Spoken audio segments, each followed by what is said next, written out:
Mon nom est Martin Thomas Côté en compagnie d'Alan Lévesque et de Jean-Nicolas Boucher et vous écoutez Les Injustes. Nous sommes dans l'âge du geek. Dans cette ère d'égalité, d'acceptabilité et de justice des internets, règne une ombre. 4 chevaliers de la culture populaire vont briser les standards. Nul ne sera à l'abri de leurs opinions. En tout temps, en tout lieu, Les Injustes. Messieurs, bonsoir. Hey, salut. Salut! Grosse émission aujourd'hui. Peut-être pas tant d'actualité, mais des grosses sorties qu'on attendait depuis quelques temps, dont on a parlé plusieurs fois. Et là, on a enfin réussi à les voir. Je vais vous dire une chance, j'avais un peu de temps libre cette semaine. J'ai réussi à me taper ça, dont un film de 4 heures. Là. D'ailleurs, c'est tough, un film de 4 heures. Hein? Mais de quel film de 4 heures que tout le monde attend parle-tu, Martin? Ben, la suite de 40 ans et encore plus ça.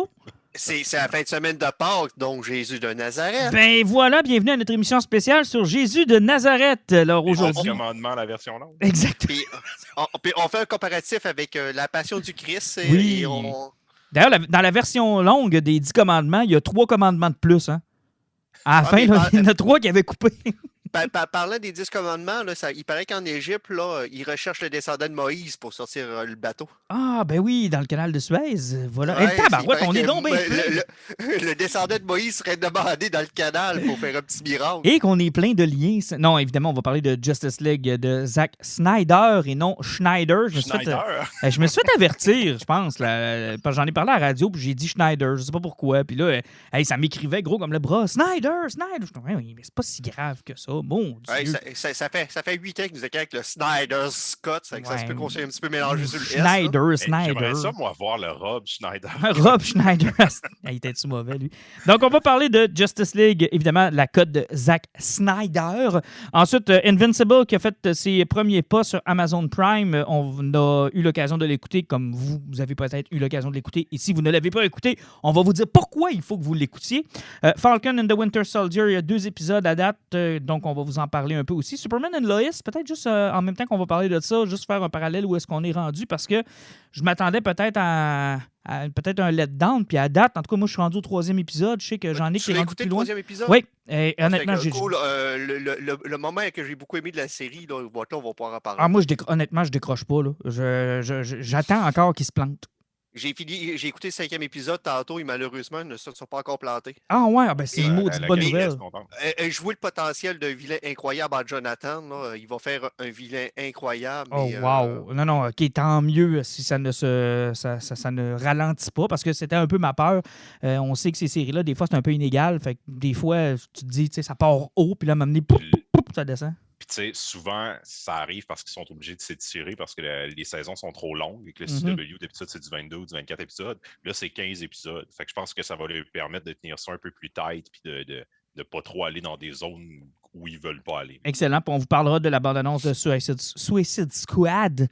Tu vas pas de misère avec Schneider. Squad. Tu vas avoir de misère avec Schwisher. Non, mais c'est parce qu'à ce temps, j'essaie de faire attention. J'ai reçu des volets de bois vert. Tu sais, je peux dire n'importe quoi, ça, c'est pas grave. Mais avec l'année qu'on vient de passer, tu peux plus utiliser ce mot-là. Ce qu'on va utiliser, on va nommer le film La vie est belle Squad. La vie est belle Squad, le nouveau... On va mettre comme les gifs sur Facebook qui est écrit suicide. Là, ben, ils mettent des papillons puis des arcs-en-ciel pour te dire que la vie est belle. C'est qu'on dit, on va y aller comme ça aussi. C'est qu'on va se filtrer, on va dire La vie est belle Squad. La vie est belle Squad de James Gunn. Donc, la bande-annonce est sortie, on en parlera. Évidemment, Nos poisons. J'ai eu l'occasion de lire un livre en avant-première. J'ai hâte de vous en parler. C'était ma lecture d'hier. Puis spoiler tout le monde au grand complet de semaine avant qu'il sorte. Non, c'est 2 semaines avant qu'il sorte, c'est encore mieux. Ben, puis parlant de croire qu'elle était possédée par un démon. Ça va, Martin, là, t'as de la misère avec le Suicide Squad, avec le Snyder. Comment tu t'appelais Patrick de jour au début de la semaine? C'était sénécal, mais c'est Sénécal. Ah, OK, Il faut vraiment que je fasse attention à ça aussi, ça a l'air. Et c'est pas facile, ma vie. C'est vraiment pas facile. Il paraît que c'était le dernier livre gratis que Sénécal te donnait. Non, mais il m'a écrit un petit mot dedans. C'était gentil, donc c'était correct. Non, c'est bien correct. On va rouvrir le vieux débat du gardien du Canadien. Est-ce que c'est Patrick Roy ou Patrick Roy? Mais je vais saluer Jake, en passant, là, vite de même, pour la couverture de Flo, qui est le nouveau roman de Sénécal.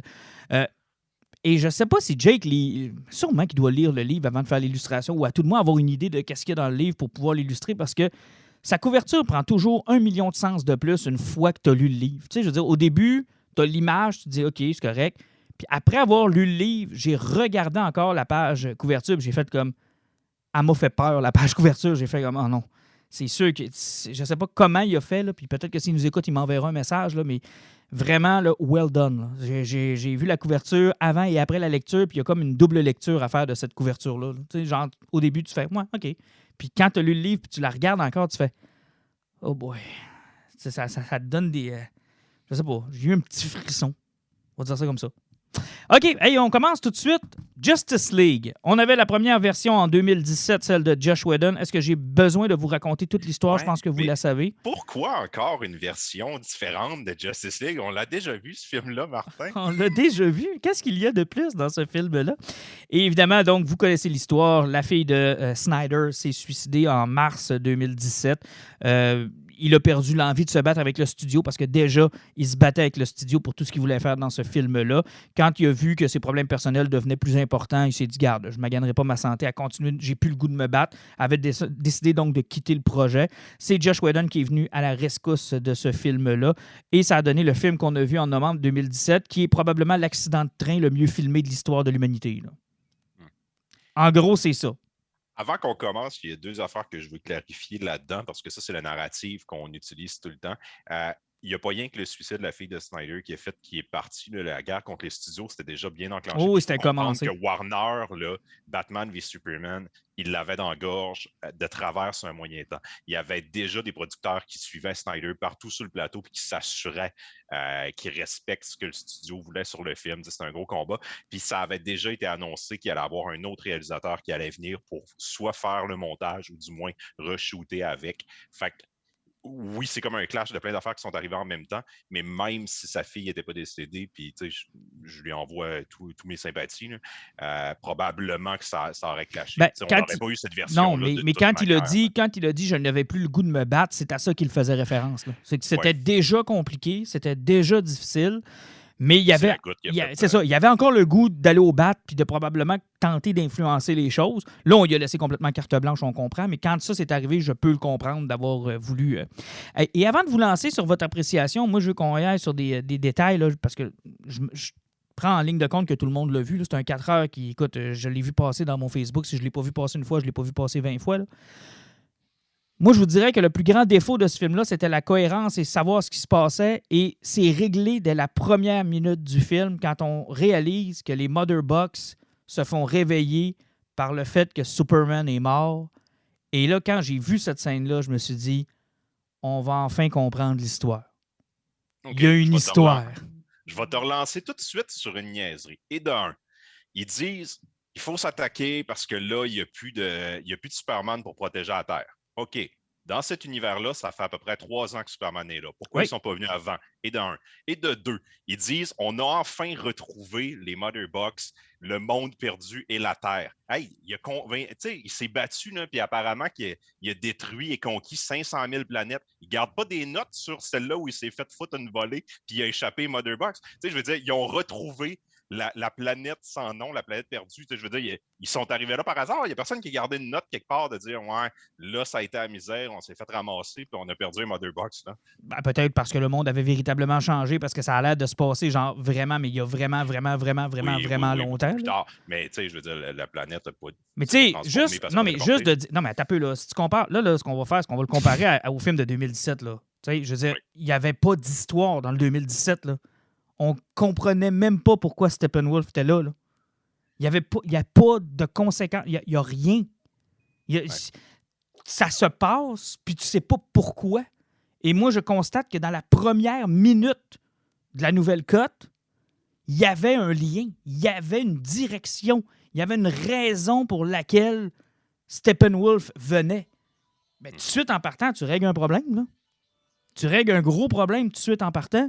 Moi, quand j'ai vu cette scène-là, d'abord, elle est superbe, cette scène-là, en passant, là, pour ouvrir le film. Elle est vraiment belle. On voit l'écho du cri de la mort qui traverse les différents endroits, les Amazones, l'Atlantis, un peu partout. Moi, j'ai trouvé ça génial. Alan, toi, quand tu as vu les premières minutes, la première chose qui t'est venue en tête, ça a été quoi? Ben, honnêtement, parce que justement, comme tu dis, ils ont expliqué l'histoire, c'est parce que tu voyais que direct en partant, quand le film commençait, tu comprenais pourquoi il allait durer 4 heures. Ils prenaient leur temps. Vraiment, là. C'est un film qui est contemplatif, qui prend le temps d'expliquer puis de présenter ses personnages. Puis contrairement, oui, j'en ai que je comprends son point de vue, que oui, pour qu'ils ne l'ont pas fait avant, mais au moins qu'il y a un bâtard puis qu'il explique qu'il y avait des Green Lanterns, qu'il y avait des dieux, tout. Il montre que Darkseid, il a mangé une crise de volée.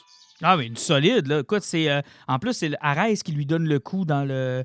J'avais même pas remarqué, je l'ai vu par après. Ouais, il était pour la tête, celui-là, sérieusement. Oh, là, oui, vraiment. C'est assez impressionnant. Là. Sauf que tu vois que Darkseid a mangé une crise de volée, possiblement qu'il a fallu qu'il prenne un break pendant plusieurs années. Puis après, il explique pourquoi c'est Steppenwolf qui fait la job, parce que lui, il avait comme une mission de réussir à reconquérir un certain nombre de planètes avant d'être pardonné parce qu'il avait perdu une bataille importante. Donc, possiblement qu'il n'a pas voulu retourner sur Terre tout de suite pour perdre une dernière bataille, il a pu perdre sa rédemption. Donc, il a voulu peut-être prendre plus son temps. Peut-être que la mort de Superman, c'est comme la mort du dernier protecteur en puissance de cette planète-là. Ouais, tu sais, c'est que les dieux sont partis, ça fait un bout de temps, ils n'en ont plus. Ça fait qu'ils ont peut-être vu une opportunité, puis ils ont dit, ouais, on va y aller là. Mais. Non, mais je vous comprends, puis tu sais, je veux pas tout de suite décoller avec mon. Mais c'est parce que t'as tué l'œuf avant même qu'on commence, là. C'est comme. Tu sais, je veux dire, moi, je cherchais pas les incohérences scénaristiques, là, c'est pas de... Tu sais, je veux dire, moi, gardons la comparaison avec ce qu'on a vu en 2017, là. Tu sais, je veux dire, 2017... c'est supérieur. Tu sais, cette scène-là, en 2017, c'est Steppenwolf qui est là. C'est pas crédible, on sait même pas pourquoi il est là, c'est ridicule, on comprend plus ou moins, il y a un flash de Green Lantern, là, un peu comme Alan a dit. Il y a une scène où Batman ramasse un parademon, puis dans la tache de sang, il voit des boîtes. Hey. Ouais, ça c'est ridicule, mais c'est juste que les Amazones, là, ils pètent les piliers pour fermer les portes. Dans le premier film, c'est comme, ouais, ils ont fermé des portes, ça va-tu vraiment arrêter Steppenwolf ou whatever? Le 30 secondes de plus, où tu vois la montagne qui s'écroule au grand complet, le gars puis il coule dans le fond de l'océan. Là, hein? Non, mais ça, c'est la patente que tu avais besoin pour comprendre qu'effectivement, il n'y a pas que la POC. Là. Ouais, c'est quelque chose. Là. Tout est plus pesant dans le film. Puis je vais vous amener un autre comparatif que j'ai fait avec ma conjointe. Écoute, on a fait nos devoirs. J'ai pris ça au sérieux, là, le comparatif entre les deux films. Je voulais vraiment m'assurer d'avoir voir la scène la plus intégrale, je dirais, là, qui a gardé presque tous les éléments en place, c'est la scène de Wonder Woman à la banque. C'est pas mal l'une des scènes qui, dans la Snyder Cut et dans la version de 2017, oui, il y a des trucs de rajouter là, dans la Snyder Cut, mais overall, là, c'est la même scène. Là. Je veux dire, tout se passe à la même place, au même moment, de la même façon. Regardez juste ces deux scènes-là, une à côté de l'autre. Là. C'est fou comment, dans le film de 2017, ils ont l'air de des clowns qui n'ont pas l'air dangereux puis qu'on se demande même qu'est-ce que cette scène-là fait dans le film parce que ça a l'air d'un film de super-héros normal, là, genre Spider-Man 2002 ou X-Men 2000. Là, je veux dire, il n'y a pas de différence. Et tu revois la même scène dans Snyder Cut où là, la gravité prend tout son sens. Là. C'est plus le même ton, mais absolument plus. Là. Ouais, tu parles de la séquence où que Wonder Woman fait empêcher le bombe de sauter, faire sauter la banque, puis elle fait sauter la banque à la fin. Ouais, ça c'est l'autre. Ça, c'est du Snyder. Ou elle veut nous montrer qu'il faut avoir un bon cœur puis protéger les innocents, mais en même temps, elle fait littéralement exploser un homme pour absolument rien. En fait, pour faire sauter le côté de la banque. Ouais, mais c'est pas pire que vous pensiez juste au gars qui s'est fait exploser. Moi, je pense à ceux qui se sont fait éclater la tête sur le mur de briques. Alors que dans Wonder Woman 84, elle lui donne des chaises là, pour être sûr qu'il soit bien assis. Là-dedans, elle lui splash la tête sur le mur. J'ai besoin de te rappeler que dans Wonder Woman 84, la TV des années 84 passait par un rayon de lumière. Oui, aussi. Mais que si je demande à tout le monde d'être honnête, ben, tout le monde a un bon fond puis personne ne souhaitait la fin de l'humanité. Mais tu sais, au-delà de ça, moi, la violence, j'ai pas... Tu sais, je veux dire, on pourrait parler du MCU, là, puis c'est pas mieux, là, il tue du monde bien plus que dans DC. Parce que, en plus, si tu prends DC au pied de la lettre, Wonder Woman est le seul héros qui sait quand est-ce tuer et quand est-ce faire une rédemption. Exact. Tandis que dans Wonder Woman 84, moi, à la fin, je pensais qu'elle allait tuer le chat, à sauver la vie du chat, parce que le chat méritait de mourir. Ben, elle n'a pas tué le chat. Mais, tu sais, je veux dire, moi, ça, à la limite, je suis capable de vivre avec ça. Mais cette scène-là montre à quel point, tu sais, la vision est différente. J'avais même pas remarqué, moi, que les enfants étaient pris en otage dans celui de 2017. J'avais même pas remarqué que c'était des enfants. J'avais comme... Ah, mais ils mettaient des jokes partout. Ben, c'est ça. Pour diminuer le ton.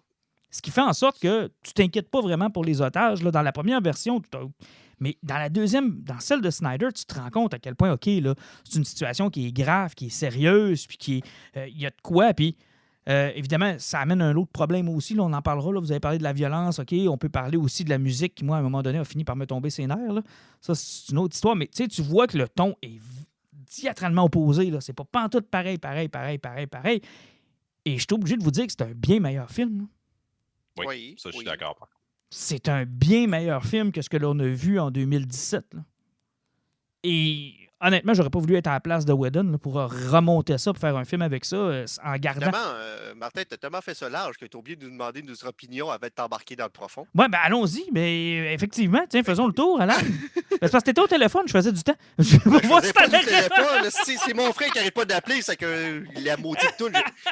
J'ai enlevé la batterie, ça sonnera plus. Je vais faire du temps pendant qu'Alan règle son problème de téléphone. Non, les niaisages, la place sur là. Mais si on fait le tour, Alan, allons-y donc. Hein, ben, ton impression générale de la Snyder Cut? Ben, honnêtement, j'avais hâte de voir ce film-là. J'étais curieux. Je savais que possiblement j'allais apprécier ça parce que ça faisait tellement longtemps qu'on lisait les idées puis qu'on voyait où ce que le film était supposé de s'aller qu'il y avait une curiosité intéressante qui était là-dessus. Sauf que c'était de voir en 4 heures le développement qu'il y a eu ces personnages, le développement qu'il y a eu sur l'histoire, voir finalement que la peu d'importance que Superman avait dans ce film-là, parce qu'on le voit vraiment juste dans les 25 dernières minutes de 4 heures de film, c'était incroyable. Puis même au niveau des couleurs, la fin de Tchernobyl, là, où on se demandait dans la version de Joss Whedon, oui, c'était cool Superman, puis où Flash sauvait des vies, sauf que pourquoi il y a du monde qui vivait dans un territoire irradié? Personne ne le comprenait. C'est une bonne chose qu'il n'y ait plus les civils. Là, c'était vraiment... C'est parce qu'ils ont expliqué qu'ils ont choisi Tchernobyl à cause qu'il y avait besoin d'une terre morte pour son plan tout. Puis le ciel n'était pas rouge, tout était noir. Les couleurs étaient, oui, monotones, mais moins agressantes que la version de Joss Whedon. Wonder Woman, comment ça a été traité, c'était plus intéressant. Aquaman, le personnage avait beaucoup plus de profondeur. Oui, il dit encore My Man, sauf que tu comprenais plus de personnages. The Flash, fuck. Il était-tu épique dans ce crise de film-là? Oui. Dans la version de Whedon, là, c'était un comic relief qui était loser puis pathétique, pas juste un peu. J'aime pas beaucoup plus l'acteur, mais je respecte son Flash dans ce film-là. Et on va en parler plus tard, Cyborg. Cyborg, moi, j'avais une crainte parce que c'est pas un personnage que j'apprécie, puis j'avais peur qu'il prenne trop de place, mais c'est correct. Surtout à cause de son CGI qu'on a toujours détesté, moi, je pensais qu'il allait... Oui, son CGI il est encore un petit peu poche, sauf que l'importance qu'il y avait dans ce film-là, la symbolique de son personnage, puis tout ce qui tourne alentour de lui, parce qu'il veut pas, c'est une motorbox, donc il y a beaucoup de réponses. Puis, en voyant ça aussi, ce qui me fait mal un peu, c'est de me dire, le personnage-là était tellement important, il y avait tellement de scènes qui étaient tournées de ce film-là, ce personnage-là, avec cet acteur-là, que finalement, tout ce qu'il dit sur Joss Whedon, on dirait que tu as de la misère à plus le croire. Et ça a apporté, ces longues scènes-là, aussi un paquet de personnages secondaires qui ont de l'importance et qui rendent le film comme des épices un peu meilleurs. Tu sais, je pense à Alfred de Jeremy Irons. Je pense au père qui jouait, celui qui jouait le scientifique dans Terminator 2. On parlait d'Alfred, justement, de la façon que le personnage a été apporté. La réplique de Bruce Wayne qui dit « Je travaille pour lui » prend tout son sens. Parce que tu vois qu'Alfred run le show. Vraiment intéressant. Moi, les personnages secondaires dans ce film-là, j'ai vraiment, mais vraiment, vraiment beaucoup apprécié. Là. Puis même Alfred en fait partie. De Cyborg. Qui devient très important. Là. Il devient important dans cette cote-là. C'est ce que j'ai aimé, c'est parce qu'ils ont réussi à traiter l'historique des personnages, tous les problèmes qui pouvaient passer au travers. On parlera plus tard, tantôt, du tour de table pour réciter Superman, que ça s'est passé. Et les séquences épiques de ce film-là, quand ça décidait que c'était épique, c'était épique. Mais tu sais, tu parles de Superman tout à l'heure. On est passé d'un point principal de l'histoire, c'est-à-dire ça nous prend Superman, puis ça va être puis vite dans le film, on va se rendre compte qu'il faut le ressusciter, à une opportunité. Puis en passant, on pourrait aussi ressusciter Superman. Tu sais, je veux dire, dans la Snyder Cut, ça devenait pas aussi important de ressusciter Superman. C'était une opportunité qu'ils avaient, ils l'ont faite, tandis que dans la cut de Whedon, là, ils sacrifient littéralement tout pour ressusciter Superman. Là. Ils ont l'air d'une gang de losers qui se disent, s'il n'est pas là, on va perdre. Puis dans la Whedon, ils se rendent sur place, la Tchernobyl, en pensant, tu sais, bon, ben on va attendre de voir s'il va venir. Tandis que dans la Snyder Cut, on a l'impression que, bon, là, on a réussi à ressusciter Superman, il s'en va.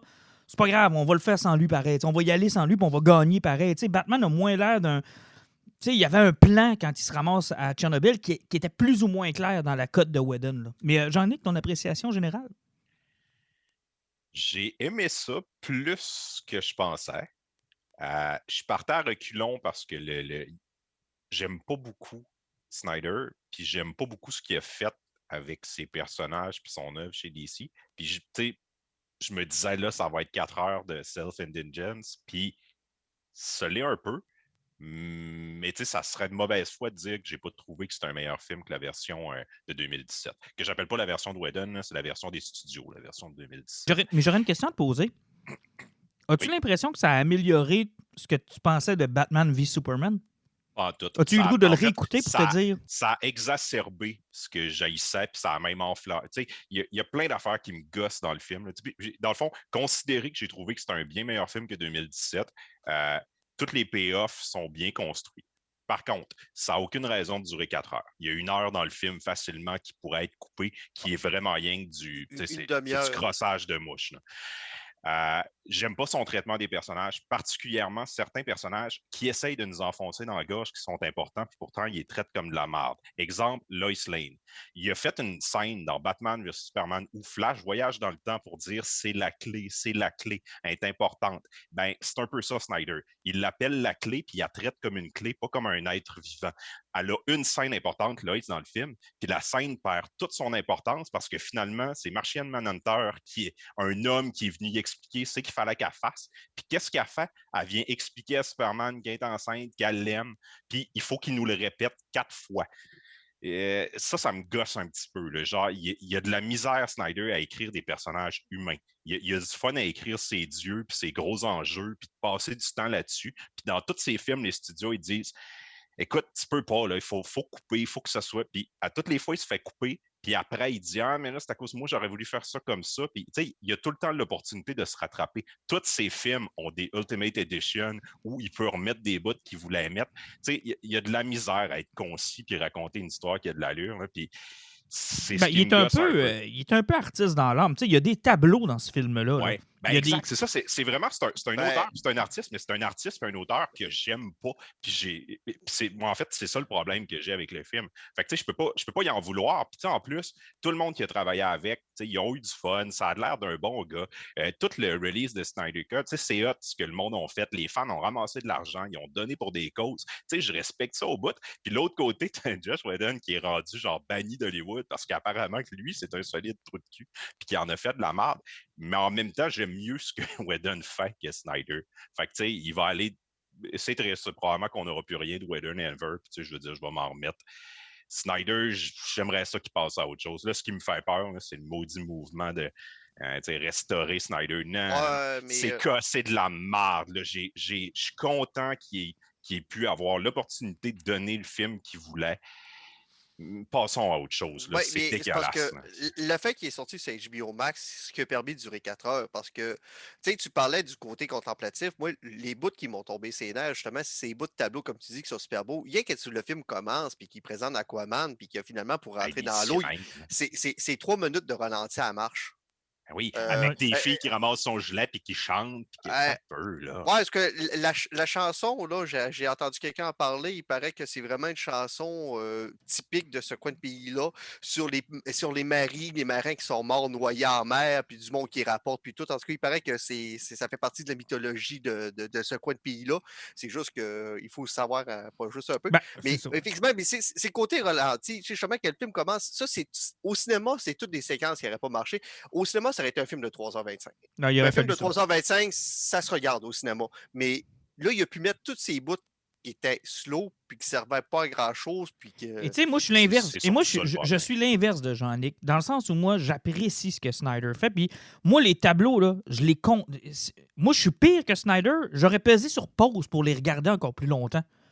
Quand je vois les ralentis, moi, j'apprécie l'action des... Puis je vais vous donner un exemple. Là. Moi, quand je vois les séquences au ralenti de Snyder et des super-héros, je trouve qu'il y a un respect pour le gars qui paye pour écouter ce film-là. Parce que le contraire de ça, là, c'est le tas de marde de Transformers de Michael Bay. Ouais. Où là, tu vois rien, tu n'as aucune idée de ce qui vient de se passer.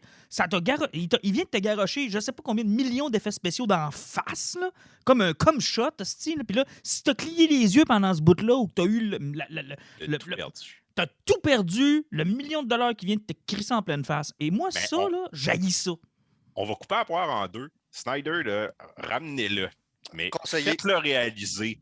That's it, là. Genre, donnez-y, mettons, un film, puis entourez-le comme il faut, puis donnez-y un meilleur scénario. Si jamais ils sont pour faire un Justice League 2, il faut qu'ils reviennent en tant que consultant. Exact. Ou encore. Ou créateur visuel. Ou encore que ce soit quelque chose d'à côté. Mais il peut être sa table de montage quand même. Là. Mais attention, là, avec l'espèce de multiverse qu'ils sont en train de mettre, laissez-le continuer dans son univers, puis ça nous empêche. Tu sais, moi, le problème, c'est que ce qu'on a actuellement et depuis des années, c'est que quand quelqu'un est dans une slot, il occupe cette slot-là, puis il la bloque pour tous les autres. Tu sais, genre, là, on fait le MCU, si tu rentres pas dans ce moule-là, tu peux rien faire d'autre. Là, on fait un Justice League, on fait ce Justice League-là, puis c'est avec lui, puis si t'es pas dans ce moule-là, on fait rien d'autre. Moi, je pense qu'on est passé à une autre étape. C'est-à-dire que lui, il fait ça comme ça, puis si quelqu'un d'autre veut... Regarde, Joker est un bel exemple. Tu sais, je veux dire, on était en plein dans le DCU, là, puis ils ont fait un Joker pareil, puis ils se sont dit, savez-vous quoi, on s'en crisse, là. On fait un Joker, ça nous tente de faire un Joker, puis on le fait de cette façon-là. Moi, j'aime bien, regarde, arrêtez de bloquer des slots pour le monde qui voudrait prendre ces personnages-là puis faire quelque chose avec. Tu sais, je veux dire, le Snyderverse, c'est à lui, puis s'il veut le continuer puis que ça vous intéresse de le continuer, tant mieux, mais empêchez-vous pas de faire un Batman, par exemple, puis empêchez-vous pas de faire... Moi, Snyder, son plus gros défaut, c'est Superman. Son Man of Steel, là, je l'aimerai jamais. On va continuer justement à parler du film un peu pour pouvoir justement réussir à arriver à Superman. Donc, finalement, on vous a parlé un petit peu de ce qui se passait au début avec les Motorbox, qui a été bien présenté. Puis que là, finalement, c'est là que tu découvres que Victor est le personnage qui va être clé, qui va apporter toutes les réponses du film. Carrément, parce qu'il est une Motherbox en soi, là. Puis, tu sais, même de la façon qu'ils vont présenter Flash, qui vont lancer la séquence qu'on avait vue dans la bande-annonce, qui pète la vitre avec son doigt pour aller sauver Iris. C'est superbe, cette séquence-là. Là. Ouais. Tu sais, quand je te dis un tableau, là, oui, le char a vraiment trop revolé. Là. Puis oui, il a explosé de façon ridicule. Puis oui, la fille a sorti de son char de façon miraculeuse pendant que ça revolait. Mais justement, c'est un tableau de bande dessinée. C'est ça, carrément. C'est fucking beau. C'est beau. Moi, là, la scène... Dans un comics, là, la personne qui sort de son char en revolant sort de son char exactement comme ça. Et ce que j'ai aimé de cette séquence-là, c'est que le Flash, avec le temps qui a arrêté, qui prend le temps de te regarder la fille et de tomber en amour avec parce qu'elle trouve vraiment trop belle. Il a le temps de tout faire ça pendant que tout est en train d'exploser alentour de lui. Puis il prend même le temps de ramasser une saucisse pour les chiens pour avoir sa job. Puis l'épicness là, de la scène, quand ça décolle, puis que tu t'entends, pouf, puis ça part. Le bout où il se vire de bord puis il explose ses souliers tellement il fait ça rapidement. Oui. J'ai tellement trouvé ça cool. Mais tu sais, moi, cette scène-là, je pense que c'en est une que genre, tu sais, Whedon aurait dû garder, mais probablement qu'il s'est dit, bon, je suis obligé de mettre 1h49 max. Puis genre, c'est vrai que cette scène-là apporte techniquement rien. On a déjà une autre présentation du personnage. C'est ça, le problème de Whedon, en plus, c'est pas seulement qu'il a réduit le temps avec ce qu'il avait, c'est qu'il a re-shooté. Il y a beaucoup de scènes qui ne se retrouvent plus dans le film. T'sais, toute la séquence d'ouverture sur Superman, dans Zack Snyder, elle est remplacée par un repeat de sa mort et des conséquences. Mais il n'y a plus le monde pleure. Puis là, hey, le gars qui kickait dans une caisse d'orange dans la version de 2017, là, hey, le monde va pas bien. Hein? Il kick une caisse d'orange. Ça, c'est le symbole international pour dire que le monde va pas bien. Mais en même temps, dans la version de Snyder, on n'a pas l'impression que le monde va pas bien non plus, parce qu'on le voit pas, le monde. Non, il n'y a juste pas de monde.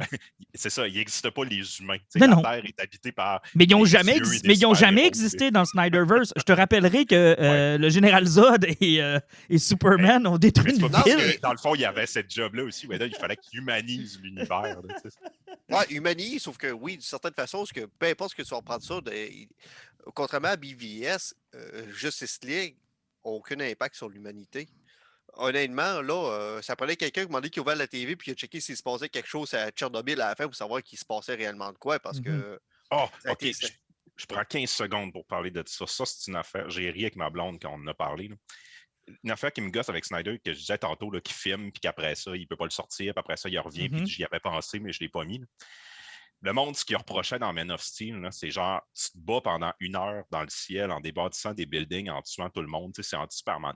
Là, dans le film d'après, il a pris le temps dans Batman v Superman de prendre une scène où les personnages se disent « Hey, Doomsday, on va l'amener sur une île à côté qui n'est pas habitée. » Genre, pour rappeler aux personnages... on dirait qu'il est en train de dire aux spectateurs « C'est correct, je vous entends. » Je m'excuse. Raison. Mais il ne dit pas comme ça. Il ne dit pas « Je m'excuse ». C'est comme si c'était pensé, comme si les héros avaient appris, puis il l'a refait. Puis dans Justice League, j'ai parti à rire avec ma blonde. Là. Il amène ça de Tchernobyl, puis dans la version de Whedon, c'était maladroit. Là. Genre, il y a une famille qui habite dans cette ville. Il y avait un bloc appartement complet. Ben oui, je le sais. Il y a un bloc appartement. Il y a un HLM, hostie. Oui, je le sais. Mais tu sais, ça, c'était comme... Ça devait être Whedon là, qui est arrivé, puis il a vu ça, puis il a fait, ben voyons donc, tu sais, je veux dire... Il dit même pas qu'il y a personne qui habite là. Et Whedon, dans sa version, Snyder, dans sa version, il prend le temps de nous dire il y a personne. Il y a personne qui vit ici. J'étais là, tu sais, il a pris le temps de dire aux spectateurs, vous allez voir, là, on va faire poter des buildings à la fin, puis on va tout détruire. Mais il n'y aura personne. Vivant, là. Il n'y aura personne. Parce que, pour une raison obscure, ils ont besoin de créer ça dans une place. Mais honnêtement, j'étais là, ça fait tellement Flo frustré. Là, Flo frustré, mais sérieusement, oui, c'était beau, mais Carlis qui n'a pas pensé aux conséquences dans son premier film, le Man of Steel. Ah, c'est On incroyable. ne reviendra pas là-dessus. Surtout, moi, qui ai buté avec ton bâtard, puis il a fait la joke du 0 jour sans accident, de la pancarte qui est tombée. J'ai fait man, y a tué 300 000 personnes, garde-toi de gêne. Tu sais, l'affaire, c'est que le MCU tue beaucoup de monde, mais c'est très peu de monde pareil. Tu sais, je veux dire, on s'en rend plus ou moins compte. Mais là, au-dessus d'une ville où, genre, ton coup de poing fait péter des éclats de vitre partout, puis que le building s'effondre, tu fais comme... Asti, man, ils se relèveront jamais de ça. Les deux tours sont tombés pour de vrai à Manhattan. Oui, il y a eu des morts, là. Tu sais, c'est que... Non, ça, c'était sans dessin. Ça, il corrigera jamais ça. Mais visuellement, c'était merveilleux, là. C'était... Oui. Bon, OK, où c'est qu'on était? Avec ça? C'est vraiment une belle relation d'amour avec Zack Snyder. Mais on a déjà parlé de la scène de la banque avec Wonder Woman. Moi, la seule chose que je veux ajouter sur Wonder Woman, je trouve que c'est le personnage qui a le moins bénéficié de cette cote-là. Je trouve qu'elle a plus ou moins changé. Et l'hostie de thème arabique, je sais plus trop quoi, qu'ils ont mis à chaque fois qu'elle est là. Ouais. Des fois qu'elle fait un pas. Je suis pas capable. Je me suis posé la question 8 fois. C'est quoi ça? Ah, mais c'est vraiment trop omniprésent. Là. Cette tune-là, par moments, elle commençait à être tannant. Mais tu sais, Wonder Woman était là pour être le gros canon, la force de frappe de ce film-là. Mais je veux dire, elle était bonne dans Whedon, puis elle est pareil dans Snyder Cut. Oui, effectivement. Puis, elle est un peu plus violente dans certaines passes qu'elle va faire un point, c'est tout. Sauf que elle était correcte. Puis, on n'a pas besoin de... Mais moi, la seule affaire, c'est que je trouve que Snyder la traite un peu trop comme dans 300. T'sais, des fois, je me demande si c'est le même film. Là. Ouais. Puis là, je me dis, oh boy... Cette semaine, en entrevue, Snyder questionné sur qu'est-ce qu'il aurait fait avec les suites puis tout. L'aboutissement de son Justice League, là, ça aurait été que Wonder Woman soit à la tête des Amazones, que Arthur soit à la tête des Atlantéens, je ne sais pas comment on les appelle, que Superman et le reste des super-héros de la Justice League soient avec la force des hommes puis qu'on recrée le combat initial. Puis ça, c'est venu comme confirmer dans mon esprit que ce qui me gosse aussi avec Snyder, c'est que pour lui, Aquaman et Wonder Woman, c'est le même personnage, c'est rien que des leaders guerriers de peuple. Ouais. C'est vrai qu'ils sont traités comme ça. Puis, tu sais, Aquaman, c'est vrai qu'il y a des lignes intéressantes dans le film, mais au final, il n'y a aucune personnalité. Tout ce qui nous montre de l'Atlantide, c'est les scènes avec Willem Dafoe qui a les cheveux tout ébouriffés.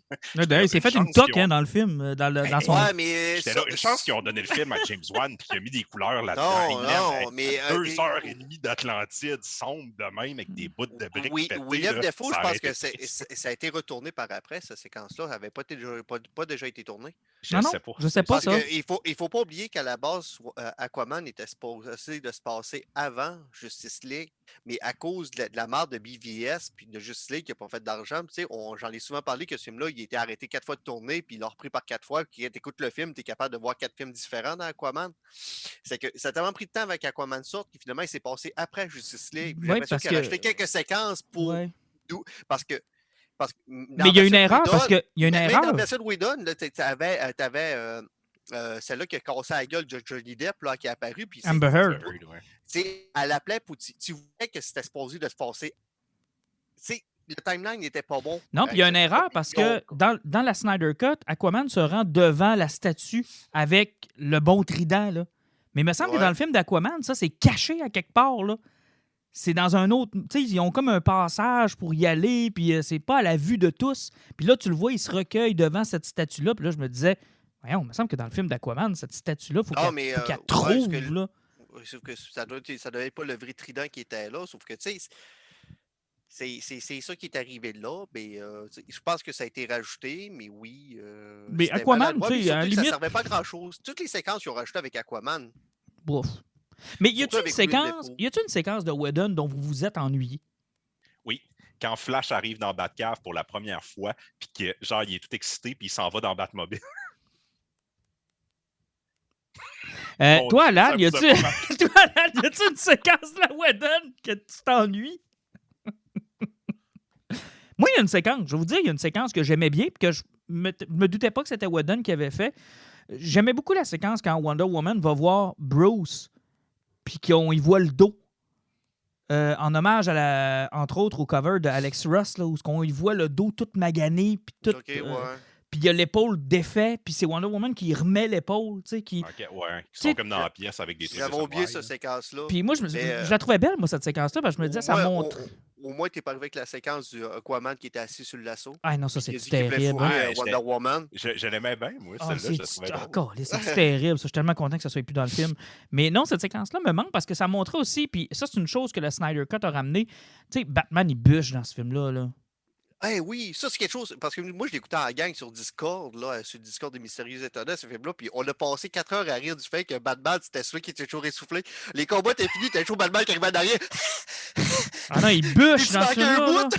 Ah non, il bûche dans ce film-là. Là. Tu sais, il bûche du début pour trouver les autres. D'abord, ça marche pas, tu sais, beaucoup plus que dans la Whedon, dans la code de Whedon. Il sert à rien, Il mais rush, à là. rien. Il rush un crise de temps, Batman, dans ce film-là. Là.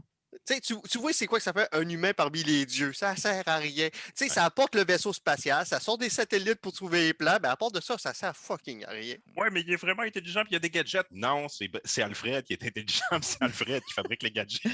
Mais autre séquence qui a pris du sens, là, cette séquence sous l'eau, là, qui est dans la cote de Whedon, je me souvenais même pas pourquoi il allait là, je me souvenais même pas pourquoi cette scène-là existait. Mais là, de savoir que le père de Victor était pris en otage, puis qu'il y avait la Mother Box qui était là, puis là, tout ça fait du sens, là. Ah, mais parlant de niaiserie, par exemple, de Zack Snyder, un bout qui me fait rire, faut juste que je vienne de me rappeler cette joke-là, puis je vais en parler, là. C'est que quand le film commençait, au début, on a parlé des Motorbox, puis tu sais, t'as eu les assistants Léa qui ont caché ça dans le fond de l'océan, qui ont mis ça dans un temple ultra protégé avec des gardes partout. T'as eu les Amazones qui ont mis ça dans un temple avec un booby trap qui fait tout écran, et l'humanité a creusé un trou de 3 pieds dans le milieu de la forêt, puis ils ont collé ça là. Et 3 heures plus tard, dans le film, il recreuse un trou de 3 pieds, puis il la recache. Oui, mais c'est une très bonne cachette. C'est une très bonne cachette. T'es sûr que Steppenwolf la trouvera pas. Parlons un peu des méchants. C'est l'histoire de 12 gars ben sous qui ont caché un artefact dans le forêt. Là, mais parlons un peu des méchants. Steppenwolf, Desaad, Darkseid. Vous en avez pensé quoi? Que j'ai aimé ça voir un Green Lantern qui est Darkseid était là. Darkseid, je l'ai trouvé intéressant, je l'ai trouvé beau. J'ai aimé son Omega Beam qu'il a fait. Honnêtement, c'est la raison pour laquelle je veux voir une suite, parce que je veux voir ce personnage-là botter des culs. Ah, cette séquence-là est incroyable. Puis quand on se rend compte qu'en plus, il trouve la anti-life equation puis que ça le motive encore plus, là, il y a une motivation de plus. Il parle pas de l'anti-life, il parle de l'unité aussi. Là, il allait beaucoup plus loin finalement dans l'univers d'ici qu'on aurait pu penser, là, parce qu'il parlait de l'unité, il y a eu l'anti-life equation. Et Steppenwolf, qui est passé d'un gars qui torchait là, puis qui n'avait pas d'émotion pour donner des coups de poing, à un gars qui courait après une rédemption, puis qui avait une histoire, puis qui avait pratiquement des sentiments. Il faisait presque pitié dans sa mission, Steppenwolf. Vraiment, on en a pitié de Steppenwolf. Là. Ouais, ça fait un très bon vilain. Le seul problème que j'ai, c'est que son peu de personnalité est comme transféré à Darkseid. Ouais. Parce que, tu sais, Darkseid, je l'ai aimé, j'ai aimé son look, puis oui, la scène où il envoie son Omega Beam, là, j'ai trouvé ça super cool, mais tu sais, au final, tu te dis pourquoi qu'il veut conquérir tout, puis pourquoi qu'il cherche une équation pour détruire la vie. Ça fait comme renforcer, j'aime pas l'univers Marvel, mais ça fait comme Thanos, c'était tellement un vilain intéressant quand là tu le compares à normalement, Darkseid, c'est comme leur équivalent chez DC. Oui, mais attention. C'est comme un gros bonhomme. Oui, mais t'as peu, là. T'as comparé le Darkseid de Justice League au Thanos des derniers Avengers de 20 films, là. si tu avais comparé Darkseid à Thanos en 2012 ou en 2013 dans Guardian, tu te dirais probablement ces deux personnages sans substance. Là. Tu sais, je veux dire, Darkseid, d'après moi, le meilleur était à venir. Là. Puis, tu sais, quand je vous dis que j'aime les tableaux que Snyder fait, tu sais, la déclaration de guerre à la fin dans le Boom Tube, là, quand il envoie la tête de Steppenwolf, là, genre, fuck you, man, si tu veux venir, là, c'est... De la façon qu'ils ont bûché la tête, c'était spectaculaire. Il a mangé une prise de volée. Steppenwolf, à la fin, là, ils ont été pour la tête pour de vrai. Mais tu sais, rien que Steppenwolf, de la façon qu'ils ont montré son humilité devant Darkseid, tu sais, qu'il se présente devant lui, puis tu sais, il claire son armure. Là, tu sais, il est prêt à se faire trancher la tête là, parce que tuer par son boss, ça ne paraît pas à job. Là. C'était un personnage qui était super bien travaillé. Le fait que son armure était intelligente aussi. Oui, c'était le fun, cool. ça. Puis ton armure avait des genres de petits starros aussi qui contrôlaient le monde, là. Ça, c'était cool aussi. Mais le fait aussi à la fois laid visuellement et intéressant. En fait, ce qui est intéressant de Steppenwolf, c'est qu'il n'a pas accès à Darkseid aussi facilement qu'on le pense non plus. T'sais, il y a un subalterne entre les deux. Puis quand il a accès à Darkseid, il y a la chienne. Alors le fait que ce gars-là qu'on voit torcher tout le monde a la chienne de Darkseid, ben ça... Puis tu sais, Darkseid, moi, on lui a juste pas donné de chance. C'était son introduction.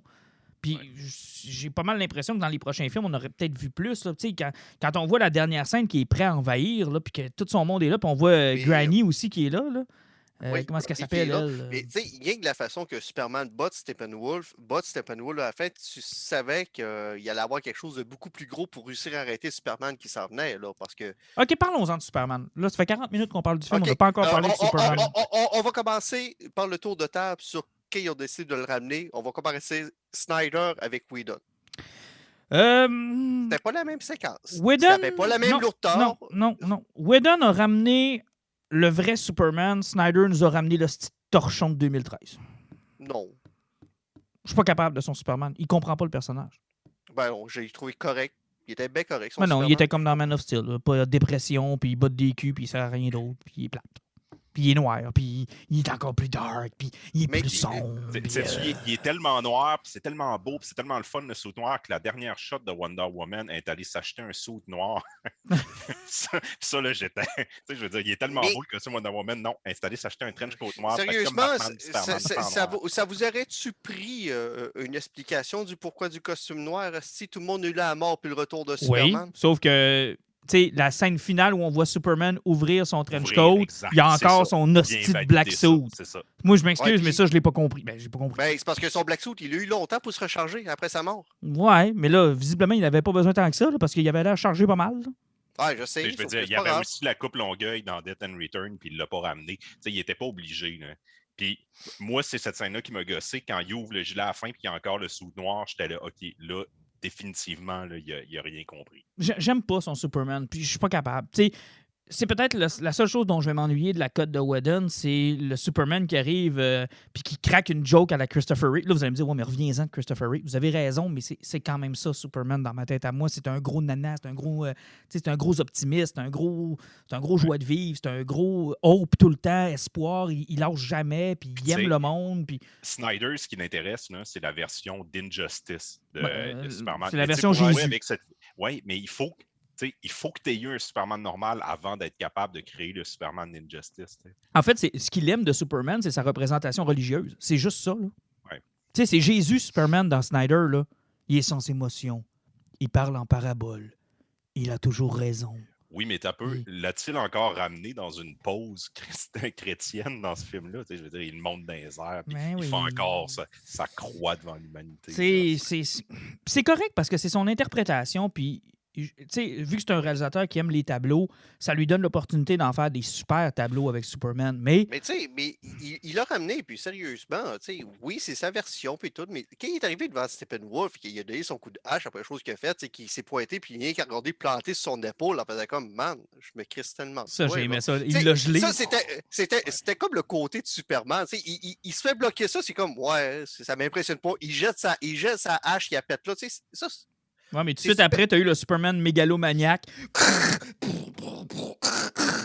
Dessus, à le varger, puis à lui donner du rayon laser. J'étais comme, man, il t'a fait quoi pour que tu sois déjà fâché de même? Là? C'est comme... il était sur le bord de faire pas mal de marre, là. Ouais, je sais, mais... Puis ça, c'est problématique dans les deux versions. Le Superman qui revient, puis ça crée, dans les deux, la version est cool, le combat, genre contre la Justice League, puis finalement, Lois qui part avec. Mais je trouve ça anticlimatique au bout que, tu sais, il cherche, il est prêt à tuer tout le monde. Puis là, finalement, il vient de voir Lois puis la coller 2 minutes. Ouais, là, sa mémoire revient, on ne sait pas pourquoi. Il est calme, il se rappelle de tout. Puis bon, il est prêt à Ah, repartir, puis mais il combat pour la justice. Tu sais. ça fait partie d'une affaire qu'ils ont oublié d'en reparler, qu'ils ont sorti à Snyder Cut, parce qu'il y avait beaucoup de rumeurs à l'époque qui disaient que Superman était supposé d'être un méchant à la fin de ce film-là. Puis en Ouais, revenir, puis le deuxième film était plus supposé de tard. commencer avec Superman qui est encore méchant, puis qu'il allait revenir gentil. C'est parce que, oui, sa rédemption était encore trop vite, parce que vu qu'elle est part de suite, il fallait que Superman soit là à la fin, puis qu'il soit un gentil. Sauf que, encore une fois, vous avez sauté le meeting autour de la table. La façon qu'ils ont décidé de ramener Superman, le choix n'a pas été aussi facile à faire que la Whedon. Là. Non, effectivement, avec le Puis petit hologramme. la façon qu'ils ont compris comment le ramener à la vie, C'était mieux fait. c'était beaucoup mieux fait. Là. Puis, tu sais, Beaucoup. sérieusement, quand il était autour de la table, tout le monde se parlait. Il fait comme, vous parlez vraiment de faire ça. Puis, tu sais, le monde se rendait compte que c'était grave. Puis, même quand ils ont été le déterrer, là, The Flash faisait pas des jokes aussi avec Cyborg en déterrant un cadavre. Là. D'ailleurs. C'était drôle, la joke. Non. D'ailleurs, toute la séquence là, de défaire l'unité dans la Whedon, c'est vraiment Superman qui règle le problème. Là. C'est-à-dire, on va forcer tous les deux pour une raison complètement inexpliquée. On va être capable de les splitter, puis ça va finir. Mais dans la Snyder Cut, chapeau à Cyborg. Là. C'est pas Superman qui sauve la mise, là. C'est Cyborg. Là. Ouais. Oui. Puis les Mother Box deviennent des personnages dans cette séquence-là. Et parlant justement de l'unité, du côté épique, oui, Superman était super épique dans ce film-là. Oui, il a torché Steppenwolf, c'est incroyable, mais Steppenwolf a gagné. L'unité s'est faite. Les Motorbox se sont fusionnés, mais pendant ce combat-là, Flash a mangé une crise de volée puis s'est C'était ramassé hot, ça. comme loin. Puis quand l'univers a cassé à péter parce que l'unité s'était faite, de Flash, il a fait il faut que je cours comme je n'ai jamais couru. Et quand il part à course pour aller chercher les motorbox, ben, l'univers qui est en train de se détruire, ben, lui, quand il part à course, l'univers se reconstruit en arrière de lui. Oui. Là, c'est lui et Cyborg qui règle le problème. Là. Et je Et vais vous ça, dire quelque chose. c'était fucking incroyable. Oui. Puis, je vous parlais là, au dernier épisode dans WandaVision, comment ça me gossait la surexposition pour les personnages qui expliquent tout. J'absourais pas Snyder parce qu'il en a fait dans ce film-là qui me gosse beaucoup. Par contre, il y a une scène qui est vraiment géniale. Quand il ressuscite Superman, ils disent qu'il faut que ça se passe exactement au moment où la boîte va toucher l'eau puis que tu envoies le courant électrique. Puis c'est qui arrive dans la version de Snyder, la boîte, elle rentre dans l'eau. Mais Flash, sans s'en rendre compte, il va trop vite puis il voyage dans le temps. Fait qu'il il est déjà en train de faire du foreshadow. Il te montre que le personnage, sans le savoir, il a déjà ce pouvoir-là. Puis s'il veut vraiment, il est capable de le faire. Fait que là, il a voyagé comme 2 secondes dans le passé pour s'assurer que ça arrive au bon moment. Oui, c'est vrai que cette Ça, séquence-là là, est t'as un- vraiment hot. est C'est vraiment vraiment cool. nice, Ça c'est vrai. donne un payoff pour ce qu'il fait à la fin, parce que là, à la fin, il y a plus de temps, il y croit, il met tout ça sur ses épaules, ça donne des frissons. Puis moi, ça m'excite beaucoup pour le film de The Flash. Si on peut avoir des moments comme ça, puis Ezra Miller, je le trouve parfait là-dedans, je suis comme là, je suis all-in avec le film de Flash. Sérieusement, quand il courait puis il essaie de se convaincre justement, qu'il était capable, il arrive, je suis capable de courir plus vite que tout, puis je suis capable d'aller dépasser ces limites-là. Puis sérieusement, si on compare la finale de Joss Whedon et la finale de Snyder, c'est. Ah, c'est deux mondes, là. C'est deux mondes, là. Sérieusement, il n'y avait pas de fucking Skybeam de Mars. C'est un gars qui a couru. Oui, OK, ça va peut-être nous rappeler la finale de Doctor Strange, que c'était vraiment cool parce qu'il a perdu le bâton, puis finalement, il a tout reconstruit en faisant le bâton il a reculons. C'était vraiment, vraiment nice. Mais sauf que non, The Flash a été épique. Puis, tu sais, si on prend Joss Whedon, The Flash a sauvé quoi? 6 personnes dans le film en exagérant? Mais tu Il sais, était toujours en train de pleurer. ça, Et puis là, là, il a reculé le temps, puis il a pété l'unité. Mais tu sais, chacun des personnages a une importance dans la finale. C'est ça qui est intéressant. Tu sais, Batman va aller identifier qu'est-ce qu'on doit faire. Tu parles de Batman puis son plan final. Dans la code de Whedon, Batman s'en va dans une mission suicide. Exact. C'est le monde qui décide d'aller le retrouver. En Ça, fait, t'as pas ça. T'as pas ça dans Snyder Cut. C'est une unité, c'est une équipe qui va se battre ensemble et personne ne se lâche parce que personne ne va crever dans Non, ce combat-là. Batman ne va pas là pour mourir, mais dans la Whedon, il va là pour mourir, puis c'est eux autres qui décident de ne pas le laisser tomber. De ne pas laisser tomber. Puis ça, j'ai jamais compris cette séquence-là. T'sais, pour moi, Whedon a voulu donner de l'importance à l'humain qui ne servait pas à grand-chose dans ce film-là. Il a fait l'humain, il est bon pour se sacrifier en situation de crise. Puis c'est comme ça que l'humain se débarque par rapport aux dieux. Pour moi, il a essayé de donner cette symbolique-là. Alors que Batman, c'est l'homme qui se tient debout devant les dieux. C'est qu'il tient sa place avec les dieux et pas contre les dieux. N'importe qui a déjà lu, c'était la run de Brubaker. C'était la run de... C'est qui avait dessiné ce run-là puis qui l'avait écrit All-Star Superman Batman au début des années 2000? Oh mon Dieu, tu parles de Jeff Loeb puis Jeff Ed Loeb, McGuinness. Ed Puis McGuinness. Ed McGuinness. Où, à un moment donné, où ils se battaient sur Apocalypse, justement, sur la planète. Avec Michael Turner, ouais. Ouais, de Darkseid, puis que finalement, il y avait plein de Doomsday, puis tout le monde est en train de se péter la gueule. T'as Darkseid qui a pogné ce Batman qui avait une Battle Armor. Il pète la Battle Armor, il fait comme maintenant je te tue, il fait comme moi, je m'en crisse. Si mon cœur saute, j'ai placé des bombes dans tous tes réacteurs de ta planète, puis elle saute, il fait comme mais ça tue tes amis. Il tue tes amis, il fait comme ouais, puis tu vas crever toi ici. Et t'as Darkseid qui a pogné Batman, il fait comme ouais, je sais que tu vas le faire. Oui, il croit. Ouais, j'aurais tué n'importe qui, mais toi, je le sais que tu vas Toi, faire tu vas le faire pour vrai. Je sais que tu vas tuer tout le monde, puis juste pour me tuer, c'est comme, regarde, c'est beau, Vas-y, décollé. pars. Mais tu sais, chacun des personnages a une importance dans cette finale-là. Tu sais, on vient de parler de Flash, on pourrait parler de Cyborg qui, finalement, va se retrouver dans une espèce de monde parallèle des Mother Box, là. Il est comme... il est comme... c'est comme s'il faisait... Moi, je l'ai vu comme s'il faisait partie de l'unité. Exact. L'unité est en train de dire, reviens. T'es C'est en ça. partie de Mother Box, reviens avec les autres. Tes trois powerhouse, Superman, Wonder Woman, Aquaman, s'occupent de Steppenwolf. Ouais. Batman a fait le plan. Moi, ça, Batman trouve des guns puis tue des bandits. Il fait ce qu'il peut. Mais tu sais, je vous rappellerai que la fin de Whedon, c'est quand même Steppenwolf qui pleure parce que les paradémons sentent la peur chez Steppenwolf, puis il part dans un beam, puis le casse tombe à terre. Ouais. Hey, j'avais oublié ça, c'est bien mauvais. C'est vrai. D'ailleurs, c'est ça. Puis, hey, c'est bien mauvais. Hey, comparé à la finale. Au début. Mais au moins, ça se tenait. Il mange un assis coup de poing d'en face, puis Wonder Woman, il coupe la tête pendant qu'elle revole. Ça, c'est Pas une même finale. game, là. Ça, c'est... Puis il envoie la tête chez Darkseid qui, lui, l'écrase. Ouais, puis Darkseid fait comme salut, puis il éclate la tête. Ouais, ça, c'est épique. C'est très cool. Ça, c'est une finale. Ça, c'est une finale. Puis là, un autre problème dans le film, Snyder a décidé de rajouter 1 heure après. Ouais, mais ça, c'est le syndrome Peter Jackson. Oui. Ça, c'est le syndrome Return of the King. Carrément, je pense au retour du roi là-dedans. Voilà, je m'excuse, là, mais je me souviens très bien en 2003 être à côté de ma blonde, voir l'anneau se détruire, puis qu'il y a 1 heure du film de fête. Puis là, je me tourne vers ma blonde, je fais Chris, c'est 3 heures ce film-là. Il reste 2 heures. Il va faire quoi pendant 2 heures? On va avoir des fins à l'infini. Mais tu connais l'anecdote de Elijah Wood là-dessus? Elijah Wood, durant la séance des Oscars, il est en backstage avec Jack Nicholson. Puis Jack Nicholson va voir Elijah Wood puis il dit « So, what was the ending of the movie? » Ben là, Elijah Wood dit « Ben, quand on détruit l'anneau, puis après ça, il se rend... Ah, OK, mais what was the ending? » Puis là, Elijah Wood dit « Ouais, mais t'as pas écouté à la fin? » « Ah, non, je suis parti avant la fin. Il y avait bien trop de fin. J'ai pas compris. » Le gars, il a pas fini le film. Il a crissé le camp avant parce que dans sa tête, c'était fini. Tu sais, juste quand c'est fini, c'est fini. Lui, il est parti. Il restait 1 heure de film. Honnêtement, oui, il y a eu beaucoup trop d'épilogues. Puis, tu sais, son épilogue final qu'il a rajouté avec Jared Leto, aussi inutile qu'elle puisse être, je l'ai trouvé sympathique. Ouais. Tu sais, elle sait absolument rien, mais j'aimais ça. Mais c'est parce que l'affaire, c'est que... Ça me donnait le goût du HBO Max. J'étais là, une maxi-série, mais en même temps, ça va coûter tellement cher. Puis, puis je vais en glisser une petite dernière, puis je parle plus après. Là. Son Jared Leto, là, il est génial en Joker. Pourquoi? Parce qu'il s'est fait dire, ton Jared Leto en Joker, c'est de la merde. Puis là, il est allé copier Heath Ledger. Il a mis les cheveux tout ébouriffés. Il l'a mis un peu plus fou. Puis ils sont allés se coller sur ce design-là du personnage. Encore une fois, il est en train de s'excuser pour ce qu'ils ont fait. T'as peu, 2 choses. D'abord, t'avais la scène finale de Justice League de Whedon qui ont été obligés de remettre dans le film, mais pas en scène bonus. Et d'ailleurs, elle change cette scène-là. C'était pas de Whedon, c'est Snyder. Oui, mais elle change cette scène-là.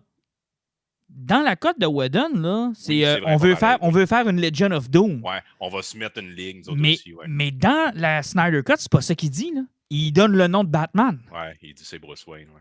Ça, c'est gros. Là. Fait que là, il a joué avec ça. Après ça, t'as eu le style de fin avec Martian Manhunter dont je me contre-calisse. Moi, ça, c'est le bout. Martian Manhunter, honnêtement. OK, là. Un peu comme Wonder Woman qui est là depuis la Première Guerre mondiale puis qui n'a rien fait, puis qui a décidé juste quand Doomsday était là d'arriver. Là. Le Martian Manhunter, il est là depuis le début aussi, depuis que Superman est arrivé sur Terre. Puis... Il a pris ce film-là. En 70 ans, là, elle a touché à une roche puis elle a violé un gars. Ça fait que, Oui, c'est vrai, il y a ça. Contre son gré. contre son gré. Ouais, ouais. Puis le drame dans tout ça, c'est que le gars se rappelle pas d'avoir couché avec Wonder Woman. En Pas plus. qu'il s'est fait violer par Wonder Woman, En c'est qu'il se plus. rappelle pas de s'être fait violer par Puis, Wonder Woman. t'as la fin du Nightmare qui, à mon avis, à moi, puis j'ai hâte de vous entendre là-dessus, c'est encore une boucle pas bouclée. C'est encore... Il essaye encore de donner un sens à la scène de BVS, puis ça marche pas encore. Ben, non, moi, c'est pas comme ça que j'ai vu du tout. Non, parce que moi, j'ai vu que... Tu sais, moi, Non, l'histoire non, de Flash non, dans non, BVS, là, Non, c'est Ouais, pas comme ça ça. fait- ça arrive... Ouais. On comprend Je toujours sais que c'est pas, là. jamais arrivé, c'est parce que oui, tu ne comprends pas, sauf que avec le plan autant en bande dessinée qu'au cinéma de Warner et de DC, c'est qu'ils vont créer des univers qui peuvent s'interconnecter d'un bord plus de l'autre. Des BD, ça va être ça. Les films, c'est à peu près ça. On voit que les plans qu'ils ont avec Flashpoint Paradox, c'est ce qu'ils veulent faire. Moi, je vois ce final-là de ce film-là comme l'ouverture de leur univers cinématographique qui veut dire que gars, tout ce qui va sortir par après peut être connecté ou pas. Mais ça veut dire aussi que cet univers-là de Snyder se termine comme ça, là. Ben, ça termine comme ça, et puis c'est possiblement l'univers Prime de leur C'est univers triste, de là. Mais c'est triste, là. Ça finit que Darkseid gagne, là. Ça a fini Mais- que Darkseid gagne, mais sauf que, comme je dis, il y a Flashpoint Paradox qui s'en vient, puis il n'y a rien qui empêche, si jamais ils veulent faire un autre film de Justice League dans 3 ans, ils peuvent. Il n'y a rien qui les C'est ça. empêche. La raison de Snyder, pourquoi la scène est là, c'est que lui, il veut se laisser une porte ouverte. Il se dit, si jamais les fans poussent assez fort puis que Warner en revient sur les décisions, j'aurai pas tout perdu puis je vais pouvoir continuer avec ce que j'ai fait. La raison pourquoi il a mis cette scène-là, c'est que dans son thinking de 3 films de Justice League, là, normalement, ce qui était supposé arriver dans le 2e film, c'est que Darkseid arrivait, il tuait Lois Lane, Superman était brisé, puis il décidait de se rallier à Darkseid, portait le costume noir, tuait tout le monde. Batman et The Flash allaient mettre en place une ligue, allaient le combattre pendant un bout, et la solution qu'ils allaient trouver, c'est il faut revenir dans le temps, il faut empêcher Lois de mourir. Ils vont réussir. Là, ça va créer comme un autre timeline. Puis là, dans ce nouveau timeline-là, Superman va rallier le reste des humains. Puis là, comme je vous disais tantôt, avec les Atlantéens. Et donc, avec, la scène de BVS les fait du Amazones. sens à ce moment-là parce Exact. qu'ils ont pris le soin de nous montrer Flash dans la Oui, nouvelle scène avec son affreuse moustache et son costume de avec robot. le costume pour qu'on fasse le lien avec la scène de BVS. Là. Mais c'est encore un. Tu sais, je veux dire, Ouais, y avait-tu besoin de ça? Tu sais? Dans Non. BVS, il a mais voulu cette nous séquence-là, impressionner. Trop long, cette scène-là. au montage, ça n'aurait pas dû avoir lieu dans BVS, cette séquence-là. Exact, carrément. Tu sais, dans la version longue que tu achètes sur Blu-ray, tu aurais pu avoir. Puis tu sais, c'est parce que tu aurais payé pour l'avoir. Mais à la base, ça n'aurait pas dû Puis- être un élément. Puis il y a une que tu question de quand ça arrive quand, là? Tu sais, je veux dire, j'ai l'impression, moi, que la scène de Snyder, à la fin, là, elle arrive avant la scène de BVS. Là. vois. Oui. Parce que dans BVS, Superman le pogne, Batman, puis il est tout seul. Puis il enlève son masque et on semble comprendre que c'est l'exécution, là. Donc, ce qu'on a vu dans Justice League, ça passe avant. Avant, ouais. Avant ça. Hey, c'est... Ouais. c'est- Mais c'est pas grave. Au final, ce film-là avait officiellement une demi-heure de trop. Mais ça reste un excellent film de super-héros. Non, moi, j'adorais ça. Puis honnêtement, Ouais.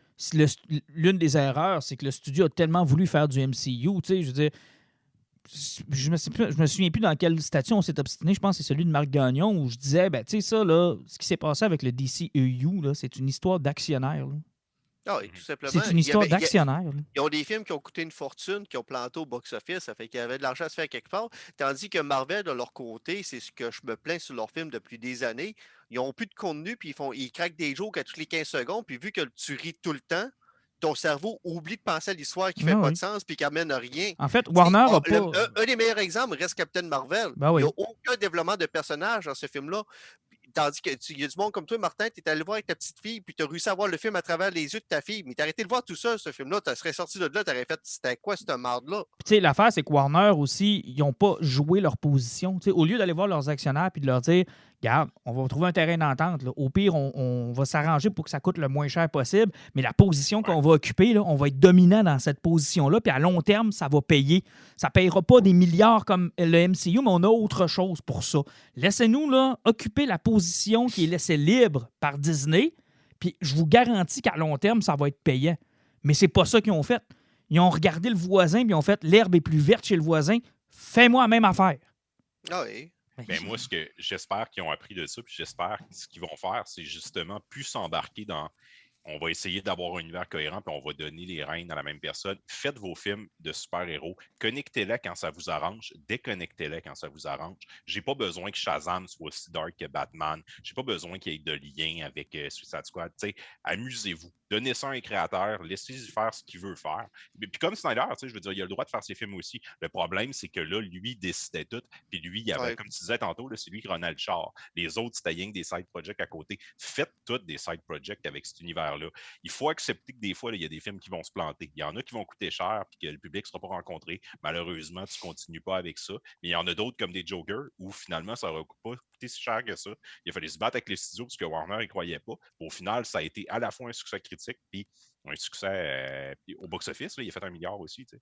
Mais puis de toute façon, les studios, à un moment donné, il va falloir qu'ils comprennent que l'argent, c'est pas la réponse à tout. Parce que plus tu mets d'argent, plus tu fais confiance à tes effets spéciaux, plus moins tu fais confiance à ton talent. Exact. Ouais. Mais il faut surtout que tu acceptes d'occuper une position puis que tu la gardes, cette position-là, et que tu aies confiance en disant elle est peut-être pas aussi payante au moment où on la prend, mais si on la conserve et qu'on est constant puis qu'on a confiance, elle va devenir payante. Et ça, là, c'est bon pour tous les studios qui actuellement sont gérés par Twitter. Là. Oui, arrêtez, là.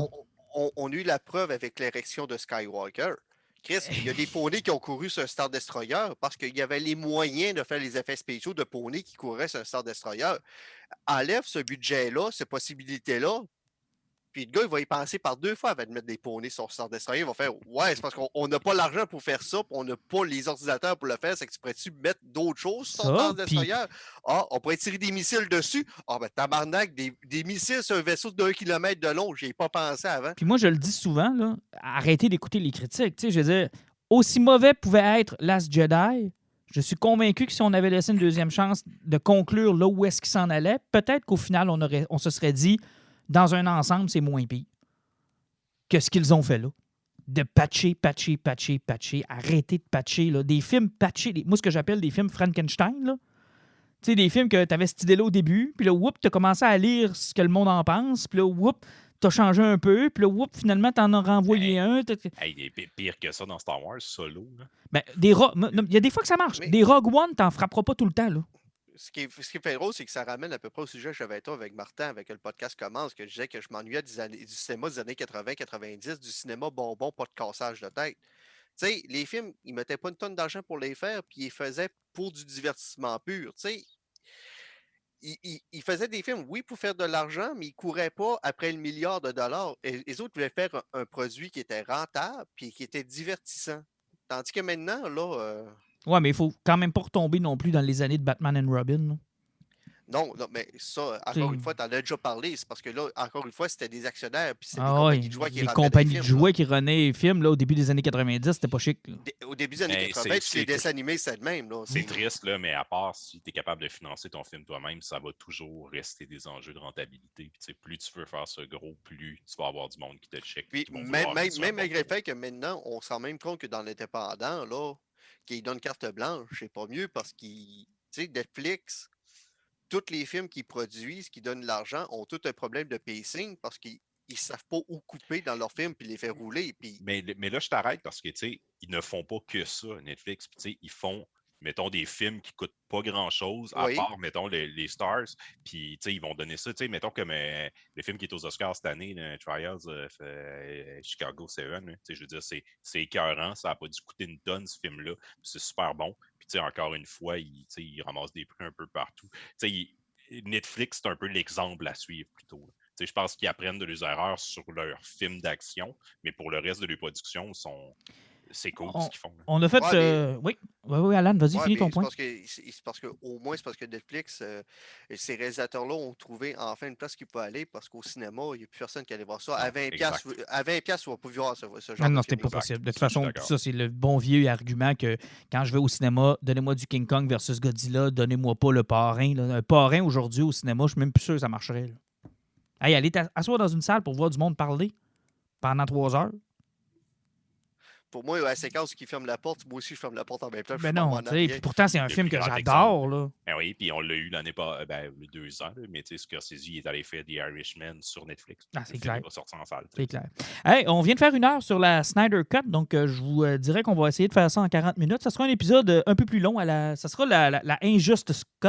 Ah, mais on l'a sauté la semaine passée parce que C'est c'est ça, on a Leonardo sauté Dario, ça. on a le doigt. Là. On a le doigt. Aujourd'hui, on a le On fait doigt. un Jean-Marc Parent, on défend. On le doigt. défonce! Je veux Hey, qu'on... je flash mes lumières. Wouhou! Je veux parler d'Invincible sur Amazon Prime. J'ai écouté ça hier avec ma blonde et je suis content de l'avoir écouté avec ma blonde parce que j'ai la perception de quelqu'un qui n'a pas lu la BD puis moi qui ai lu la BD. Fait que je voulais savoir si l'émission était aussi efficace que la BD. Je peux vous répondre tout de suite du point de vue de ma blonde, c'est tout aussi efficace que la BD. Elle ne voulait pas arrêter, là. Elle voulait continuer. C'est ça qui est cool. En plus, c'est un dessin animé. Puis tu fais écouter ça à quelqu'un qui est peut-être moins sur le genre comics puis dessin animé. Puis quand tu sais qu'elle a accroché puis qu'elle a eu du fun, tu sais qu'il y a peut-être quelque chose qui est venu là. Mais j'étais inquiet parce que le style d'animation, puis je vous le cacherai pas, c'est jamais quelque chose que je trouve que c'est très statique. Là. Je trouve que c'est pas. Ça n'a pas dû coûter 1 million à faire, on s'entend. Là. Je préfère encore les Ben, dessins. Là. Mais tu sais, au moins les dessins, on va y aller sur le côté technique. Les dessins respectent la bande dessinée Exact. sur certains points. Exact. Le fait que ça soit fait à moitié à l'ordinateur, un peu à la main, c'est parce qu'il faut comprendre qu'on parle d'un projet de 150 bandes dessinées. Là. On parle de 12 ans de bandes dessinées. Ils veulent adapter ça à TV. Comment ça va durer de temps? C'est mieux de jouer ce save au début que c'est pas super épique, puis que ça explose pas tant que ça, puis couper sur le budget, voir si ça pogne, puis améliorer la qualité avec le temps, plutôt que de commencer ça trop gros, puis dire j'ai gaspillé trop d'argent, puis personne n'écoute ça. C'est quoi le modèle? Hein? Ça va être un par semaine? Oui, ça va être un par semaine, mais je sais pas combien il y a d'épisodes sa première saison, par exemple. Parce que j'ai vu qu'en 3 épisodes, on s'est rendu pas mal aux endroits que je pensais qu'on allait se rendre. Là. Ouais, mais... Moi, ça me donnait le feeling que ça serait pas au-dessus de 10 épisodes. Là. Parce Ouais. que, genre, on a tout en tête probablement comment va se finir la saison. Ben, je pense que c'est Puis, là que ça genre, va finir. Là. Puis, tu sais, il reste pas 10 épisodes pour Non. ça. Non, à moins qu'ils décident de se rendre plus loin que ça. Là. Ouais. Mais moi, Et- je m'attendais à ce qu'ils finissent avec ça. Mais honnêtement, là, tu sais, c'est une série qui trouve son pied tranquillement pas long. Ils ont sérieusement, au niveau des acteurs pour le voice acting, ils sont allés chercher du monde qui ont des très gros noms. Steven Yeun qui a fait Avocado dans Final Space, qui a été Key dans Voltron, là qui fait Mark. T'as J.K. et Simons qui Qui fait. est Glenn dans Walking Dead. Ah, Ouais, aussi, qui est dans effectivement. Walking Dead aussi, effectivement. À, Oui, à temps partiel. en temps partiel. Jusqu'au là, côté il est qu'il moins long à rencontre ça. la journée qu'il a rencontré Lucille, il filait un peu moins, lui. Mais tu vois, tu parles du voice acting. Moi, ça a été ma déception. Parce qu'il y avait des gros noms. C'est une série qui trouve son footing, qui prend son pied. C'est parce que, en général, tout dessin animé commence avec un voice acting qui est plus slow un peu parce que faut pas oublier que c'est des acteurs, des fois, qui font pas toujours ça, puis que tu lis des lignes devant des personnages que tu connais pas. Oui, parce que moi, ça a été un peu ma déception. Là, déception, je mets ça entre guillemets, là, parce que j'ai trouvé ça awesome. Là. Comprenez-moi bien, là. J'ai trippé sur la série. Mais je pensais, avec la liste de noms qu'on avait, que ça allait être un petit peu mieux que ça. T'sais, moi, j'ai trouvé qu'il y avait des silences, des fois, que je comprenais pas. Je pense que le style d'animation est problématique un peu pour ça. Il est excellent pour les scènes d'action, mais il est pas approprié pour les dialogues. Puis Ouais, il est la statique. crainte que j'ai, c'est que la série balance bien les deux. Il y a beaucoup de scènes d'action, mais les dialogues sont vraiment importants, les relations avec les personnages. Puis ça semble le problème. Puis je suis d'accord avec Alan que, genre, les acteurs vont chercher un peu au début, là, parce qu'ils connaissent pas les personnages, il faut qu'ils apprennent à travailler entre eux aussi. Il y a une chimie. La crainte que j'ai, c'est qu'on dirait que beaucoup d'argent est allé dans le casting parce que ça n'a aucun maudit bon sens, le voice acting. Je veux dire, John Hamm joue genre un 30 secondes au début de l'épisode. Ils sont gâtés avec un casting AAA. Puis je me dis, si tu arrives avec la saison 2, puis tu fais comme OK, ça a pogné, correct. Là, tu es encore pogné avec ton castre, que genre, faut que tu payes sauf le que, gros prix. Là. Je sais que son casting, là, oui, il y a une couple qui peut-être qui coûte cher, mais il y en a plusieurs qui sont dans le tas qui doivent y aller parce qu'ils connaissent la BD puis qui veulent être là. Je suis pas convaincu que Seth Rogen il est allé là pour chercher un paycheck. Non, Seth Rogen, clairement, il va le faire gratuitement. D'ailleurs, Tu sais, Alan lui, de Alien. Il est producteur en plus de la série. Il est producteur de la série, puis il s'en va faire Alien de Alien. Lui, il n'est pas là pour le paycheck, il est là parce qu'il dit ce personnage-là, il est fucking cool. Puis je veux J'aime le faire. tellement Puis Alan de Alien. il était écrit pour lui. Lui, quand j'ai entendu la voix, j'ai comme fait, oui, c'est parfait. En fait, je suis Seth plus jamais Rogen capable de fan. lire la BD sans voir Seth Rogen qui fait Alan the Alien. Là. Honnêtement, je serais pas capable. Puis je suis content parce que dans les 3 épisodes qu'on nous a donnés, puis qu'on soit allé avec le format là, 3 épisodes d'un coup, ça nous a donné le temps de voir pas mal tout le monde. Oui. Et ça, c'est intéressant parce que ça a accroché ma blonde. T'sais. On a le temps d'haïr Rexplode. On a le temps de voir assez Robot pour se poser des questions. On a le temps de voir Alan the Alien. On a le temps de se poser beaucoup de questions sur quoi le plan des Veltromètres. Oui. Veltromètres, la race de Marc et de son père Nolan. Oui, Veltromètres. Puis les Flexen qui sont là, qui sont juste trop drôles, là, comme d'habitude. C'est drôle. Moi, ce qui me fait rire avec les Flexen, c'est que j'avais oublié qu'ils apparaissaient aussitôt dans la BD parce qu'il me semble qu'on les voit tellement tout le temps. Ils arrivent tout le temps. Ils arrivent tout le temps. Puis c'est ça, j'explique à ma blonde. Je dis, t'as pas fini de les voir. Là, ils vont revenir tout le temps. Puis toujours aussi caves. Toujours avec de quoi. Ils pensent qu'ils l'ont fixé, puis finalement, ils l'ont pas fixé pantoute. Il y a toujours un problème. Il y a toujours un petit problème. Mais, comme les deux clones, les autres, ils commencent semi-caves, puis tu te rends compte qu'ils sont plus brillants que ça. Mais c'est ça qui est le fun avec cette série-là. Ça va être surprenant, mais je ne veux pas y aller dans un spoiler. C'est parce que c'est une série qui est le fun à découvrir, parce que oui, elle a duré 150 numéros, mais c'est une série qui passe 3 générations. C'est qu'au niveau de développement, puis tout ce qui peut se passer, c'est incroyable. Hey, ils ont-tu changé la nationalité de sa blonde? Oui. Amber? Ben, ouais. Puis ça, j'ai trouvé que c'était bien parce que Amber, j'ai l'impression. Puis tu sais, ça, c'est le genre d'affaire que Kirkman fait souvent. Il l'avait fait aussi dans Walking Dead, comme pas couper la main de Rick, où il fait comme rétrospectivement, je me rends compte que tu sais, 200 numéros plus loin, j'aurais pas dû faire ça. Là, ils ont changé Amber parce que oui, ils ont changé la nationalité, mais ils ont aussi changé le tempérament. Amber, là, normalement, c'était comme rien que la blonde. Ben, c'était une copie de Eve. Pas vraiment de personnalité. Ouais. Puis tu sais, dans le récit, elle sert rien qu'à rendre Eve jalouse, puis tu sais, donner comme une raison pourquoi ils peuvent pas être ensemble à ce moment-là. Là, le personnage, tu sais, elle a une raison d'être, elle a une attitude. Fait que, non, je l'ai juste dit ça si j'étais pas fou, parce que me semble que... Non, Amber, normalement, c'était genre une blonde, blanche blonde. Ouais, c'est ça.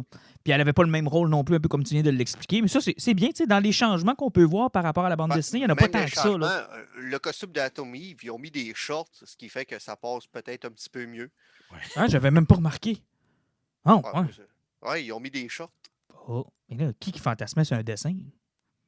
Ben, c'est parce que il avait utilisé le costume classique des super-héroïnes avec un G-string. Ça, d'ailleurs, dans les éditions spéciales, l'auteur, il en parle, les sketchs, il dessine genre 101% du temps Yves. Tout le monde, il demande tout le temps, je voudrais Yves, tu peux-tu m'en faire en maillot de bain, puis tout. Fait que, Martin, il y a des gens qui aiment ça, les dessinateurs qui font un petit peu plus osé.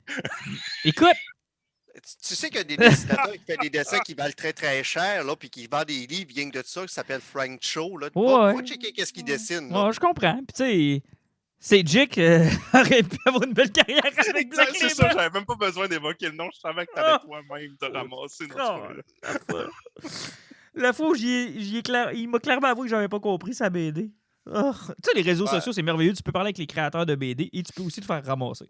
Ça fait partie de la job.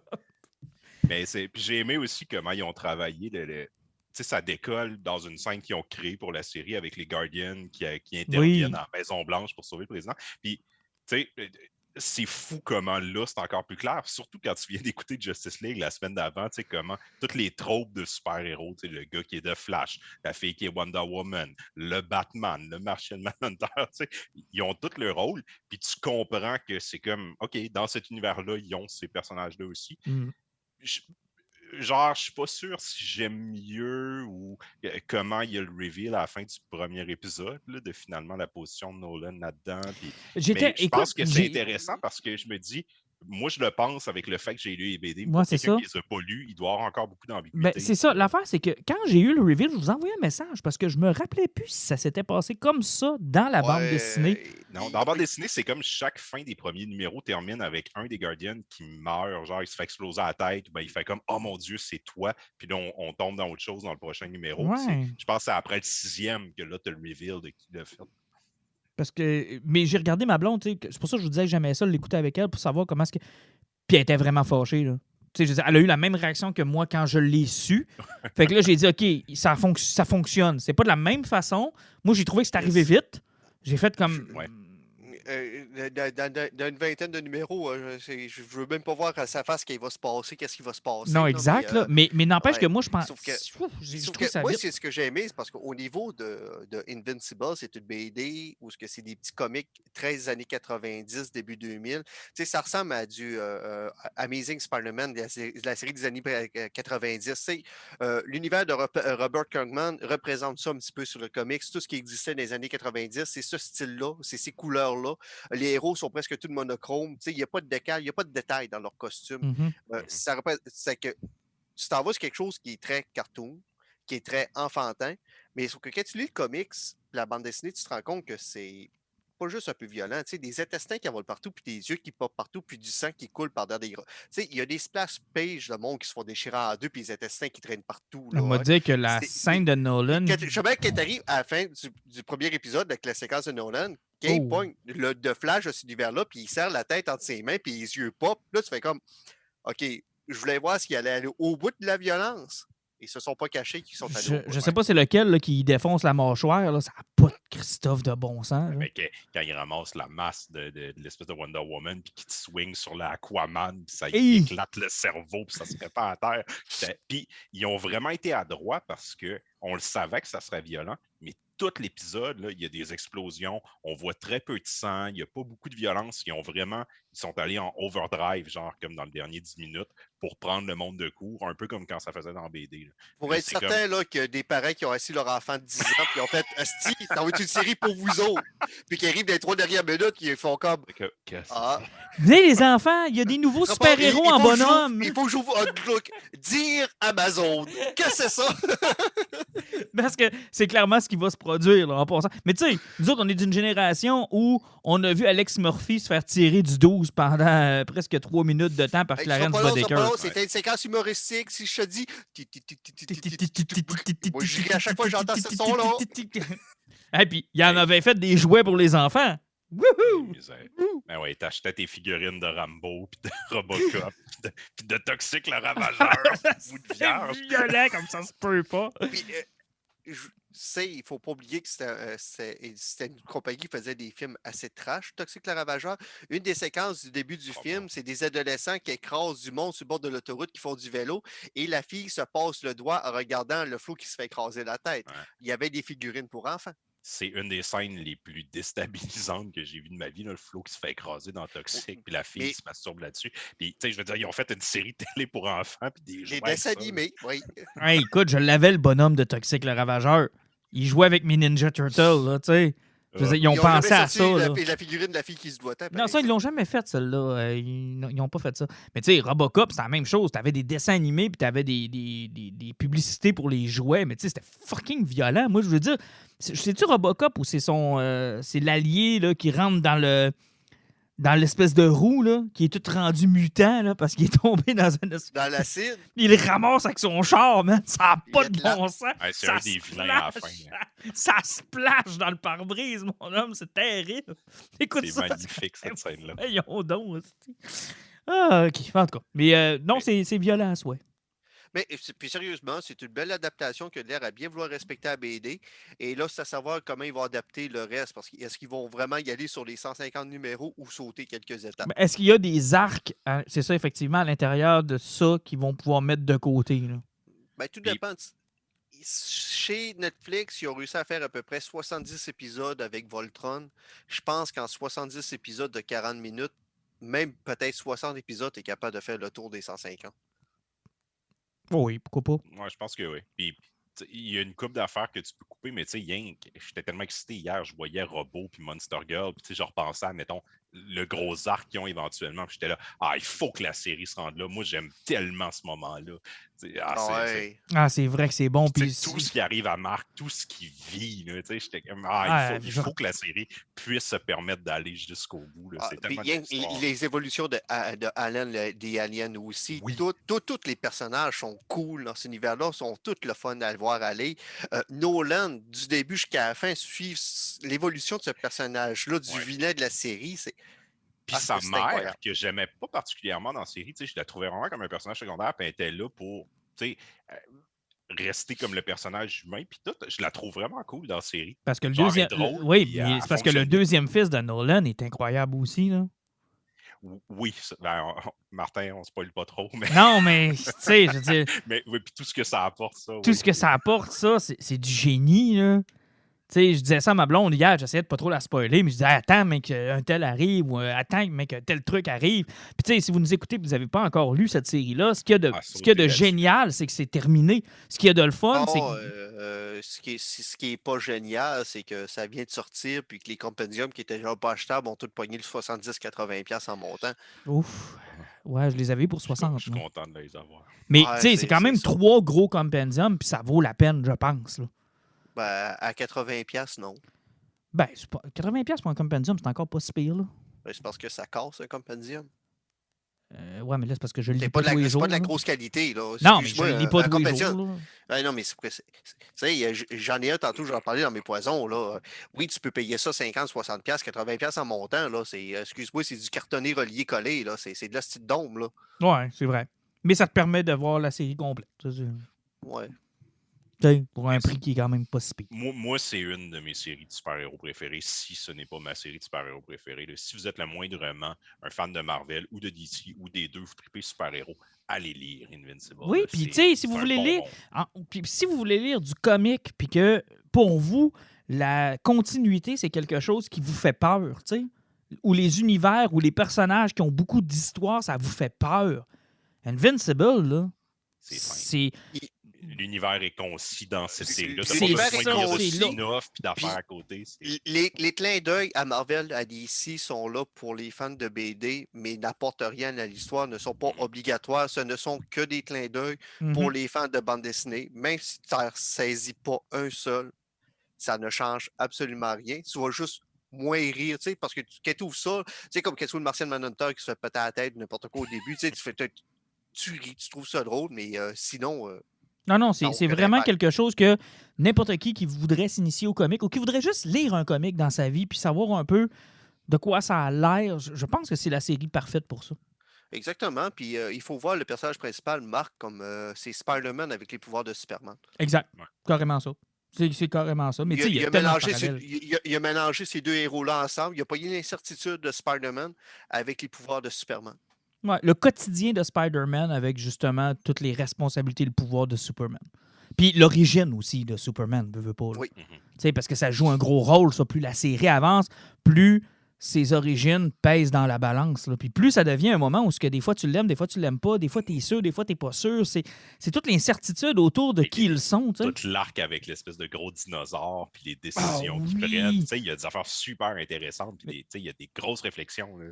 Vraiment, puis il passe du méchant au héros au méchant, puis tous les personnages ont un peu cette tendance-là. Cécile, là, son arc est incroyable aussi. Oui. Puis ce qui est le fun avec cette série-là, c'est que je dirais qu'au début aussi, il traite d'un des traits qui est important de Mark, c'est son incompréhension par rapport à tout ce qui se passe. Parce que au début, ce que ça rencontre, c'est que oui, il n'est pas capable de contrôler ses pouvoirs, il ne comprend pas tout ce que c'est là, mais la première fois qu'il rencontre Hélène des Aliens, puis qu'il se dit il faut qu'il botte le cul pour qu'il saque son camp. Mais pendant qu'ils se battent ensemble, il écoute l'autre parler, puis il se rend compte qu'il y a quelque chose qui ne marche pas, puis il ouvre une conversation parce qu'il veut comprendre qu'est-ce qui se passe. Puis Mark est un gars qui est de mince parce que oui, c'est un gars qui va se battre, qui est super puissant, sauf qu'il a besoin de comprendre, puis il a besoin de communiquer. En fait, il est souvent amené à prendre des décisions vraiment importantes, puis tu sais, il y a comme personne qui peut être au-dessus de lui, fait qu'il veut se grandir, il veut avoir des éléments de comprendre. Il est celui qui casse le moule aussi. Ouais, tous les autres font ça comme ça, ben moi, je perpétuerai pas ça. Comme tu dis, Alan, je veux comprendre, puis je veux l'arrêter, puis je veux l'amener ailleurs. Et ça, c'est intéressant. Exactement. Puis c'est du Robert Kirkman. C'est un gars qui, au niveau des dialogues, il les écrit. Tu sais, il est comme Bendis, qui décide d'écrire du dialogue, puis du monde qui communique entre eux autres, ça coule tout seul. Ah oui. Parce qu'ils ne parlent pas. Ils n'ont pas une écriture qui est littéraire. Ils parlent comme deux humains normaux qui parlent. Et tout ce qu'il fait, Kirkman, peut être adapté à quelque part d'autre. Tu sais, je lis Oblivion Song, Firepower. C'est toutes des choses qui pourraient être. Outcast. C'est-tu Outcast, son autre série? Ben, c'est. Tu sais, ça- Outcast, ça a été adapté. Ils ont fait une série. C'est ça. Je sais qu'il y a fait une série TV, mais tout s'adapte. Corman, c'est ça que je dis, c'est parce que c'est tellement grondé sur ces dialogues, c'est tellement humain, c'est tellement On le sous-utilise. standard. On le sous-utilise. Parce que cette série-là aurait pu naître bien avant ça. Oui, puis tu sais, il est en train de le faire avec Amazon, possiblement, tranquillement, pas vite, parce que si Mark Millar, avec son univers semi-disjoncté, puis avec des drôles d'idées, est capable de percer chez Netflix, qu'on va voir dans pas long avec sa première série qui va sortir de son univers, Kirkman a tout pour réussir. Exact. Peut-être juste 2 mots sur Falcon and the Winter Soldier. C'est maintenant 2 épisodes qui sont disponibles. Moi, j'ai écouté le premier, puis les histoires d'hypothèque à Falcon, ça m'intéresse plus ou moins. Je sais que tu l'as vu, Jean-Nic. C'est genre, WandaVision a beaucoup calmé mes attentes, mettons. Fait que, je l'ai écouté pour le bien du show, puis parce que j'écoute quand même les affaires du MCU. C'est le fun. Tu vois, moi, c'est l'inverse de toi. C'est drôle. C'est un produit d'action du MCU. Ça ressemble au film, puis en plus long. Fait que, genre, je vais l'écouter une fois, je vais être content de l'avoir vu, puis je réécouterai jamais. Tu vois, moi, c'est l'inverse de toi. WandaVision, moi, j'avais vraiment beaucoup, beaucoup aimé ça jusqu'au dernier épisode qui est redevenu un peu comme si on avait voulu mettre un élan à notre création puis à se dire, ben là, ils aimeront peut-être pas assez ça, fait qu'on va leur donner un épisode où il y a des Skybeams puis que tout le monde pitch du pouvoir puis qu'il n'y a aucune conséquence sur personne. C'est ça, puis il n'y a plus de conséquences, puis il n'y a plus rien, puis on repart à zéro, puis merci, bonsoir. Fait que finalement, c'était une série de 9 épisodes pour son nouveau costume. Là. Une série événement qui en est pas vraiment. C'est ça. Mais je ne l'ai pas vu, sauf que ce que j'ai entendu dire, là, c'est le mea culpa de Disney pour avoir traité le bip comme une joke. Ouais, ben là, c'est ça. C'est les conséquences du retour au snap. Spider-Man Far From Home, là, c'était triste. La façon qu'il avait traité ça, puis qu'il avait trouvé ça drôle. Ah, mon ami du secondaire est revenu, mais moi, je suis en secondaire 5, puis lui, il est encore en secondaire. À base, je pense que cette décision-là, le fameux gap de 5 ans, là, il aurait fallu. C'est une erreur. Il aurait fallu que tout le monde revienne au moment où il avait snappé. That's it. C'est parce qu'il ne fallait pas qu'il y ait de conséquences. Puis l'idée de vouloir sauver la fille d'Iron Man, là, au pire, tu avais appris qu'elle était enceinte à ce moment-là. Elle allait venir au monde quand même, ton petite fille. Là. Puis ça montrait à quel point que Tony Stark était le méchant de cet univers-là, parce que tous les méchants, toute la marde tourne toujours autour de lui. Même l'histoire du 50 gap qu'il n'a pas voulu réparer à cause de sa fille. Il est le problème depuis le premier film jusqu'au dernier. Il est le problème. Non, c'est lui le méchant. C'est lui le méchant du début jusqu'à la fin. Il a causé tous les problèmes, puis à la fin, il a causé le pire des problèmes avec le bip à cause de sa fille. Hey, faut-tu être égocentrique, là? Hein? 8 milliards de tatas, là, puis tu penses à une personne. Hey, bravo, gros cap. Non, c'est incroyable. Moi, ça, c'est une erreur que je ne comprends encore pas aujourd'hui. Là. Puis oui, probablement qu'ils ont voulu éviter d'avoir une finale qui ressemblait un peu à Dallas. Là. C'est-à-dire, je me suis réveillé et tout cela n'était qu'un rêve, là, mais c'était quand même la finale qu'il fallait que tu appliques. Oui, ben, des BD, c'est exactement ça qui serait arrivé. Mais c'est ce qu'il faut que tu ramènes un statu quo. Oui, parce que là, en ce moment, le problème qu'ils ont, c'est qu'on dirait que c'est comme un boulet qui traîne avec tous les nouveaux projets. Là. Ils sont pognés avec ça. Ah, c'est vrai, on a tué la moitié de la planète, puis la moitié est revenue comme 5 ans plus tard. Puis tu sens là, que ça coule pas, qu'ils sont pognés avec le problème, puis qu'il faut constamment qu'ils mettent une phrase par-ci, par-là, ou un élément de scénario pour nous montrer que c'est pas oublié. Mais tu sais, je veux dire, on a confiné une demi-année à date. Là. Si on calcule tous les mois où on a confiné, on a scrappé pour 400 milliards de dollars juste au Canada. Imaginez un 5 ans où il manque la moitié de la population de la planète. C'est inimaginable. C'est plus juste budgétaire. C'est tout. Tu as 4 milliards de tatas qui réapparaissent d'un coup, là, mais ta production de nourriture est pour 4 milliards. Tu en as 4 milliards de plus qui arrivent. C'est quoi qui manque? Mais en fait, le problème, c'est que dans une bande dessinée, là, ça, Marvel aurait pu le traiter et dire comme, je sais pas, pendant cette période-là, l'Afrique est devenue comme la première nation qui prend les décisions à cause de ta. Tu peux apporter plein de changements puis gérer ton univers en conséquence.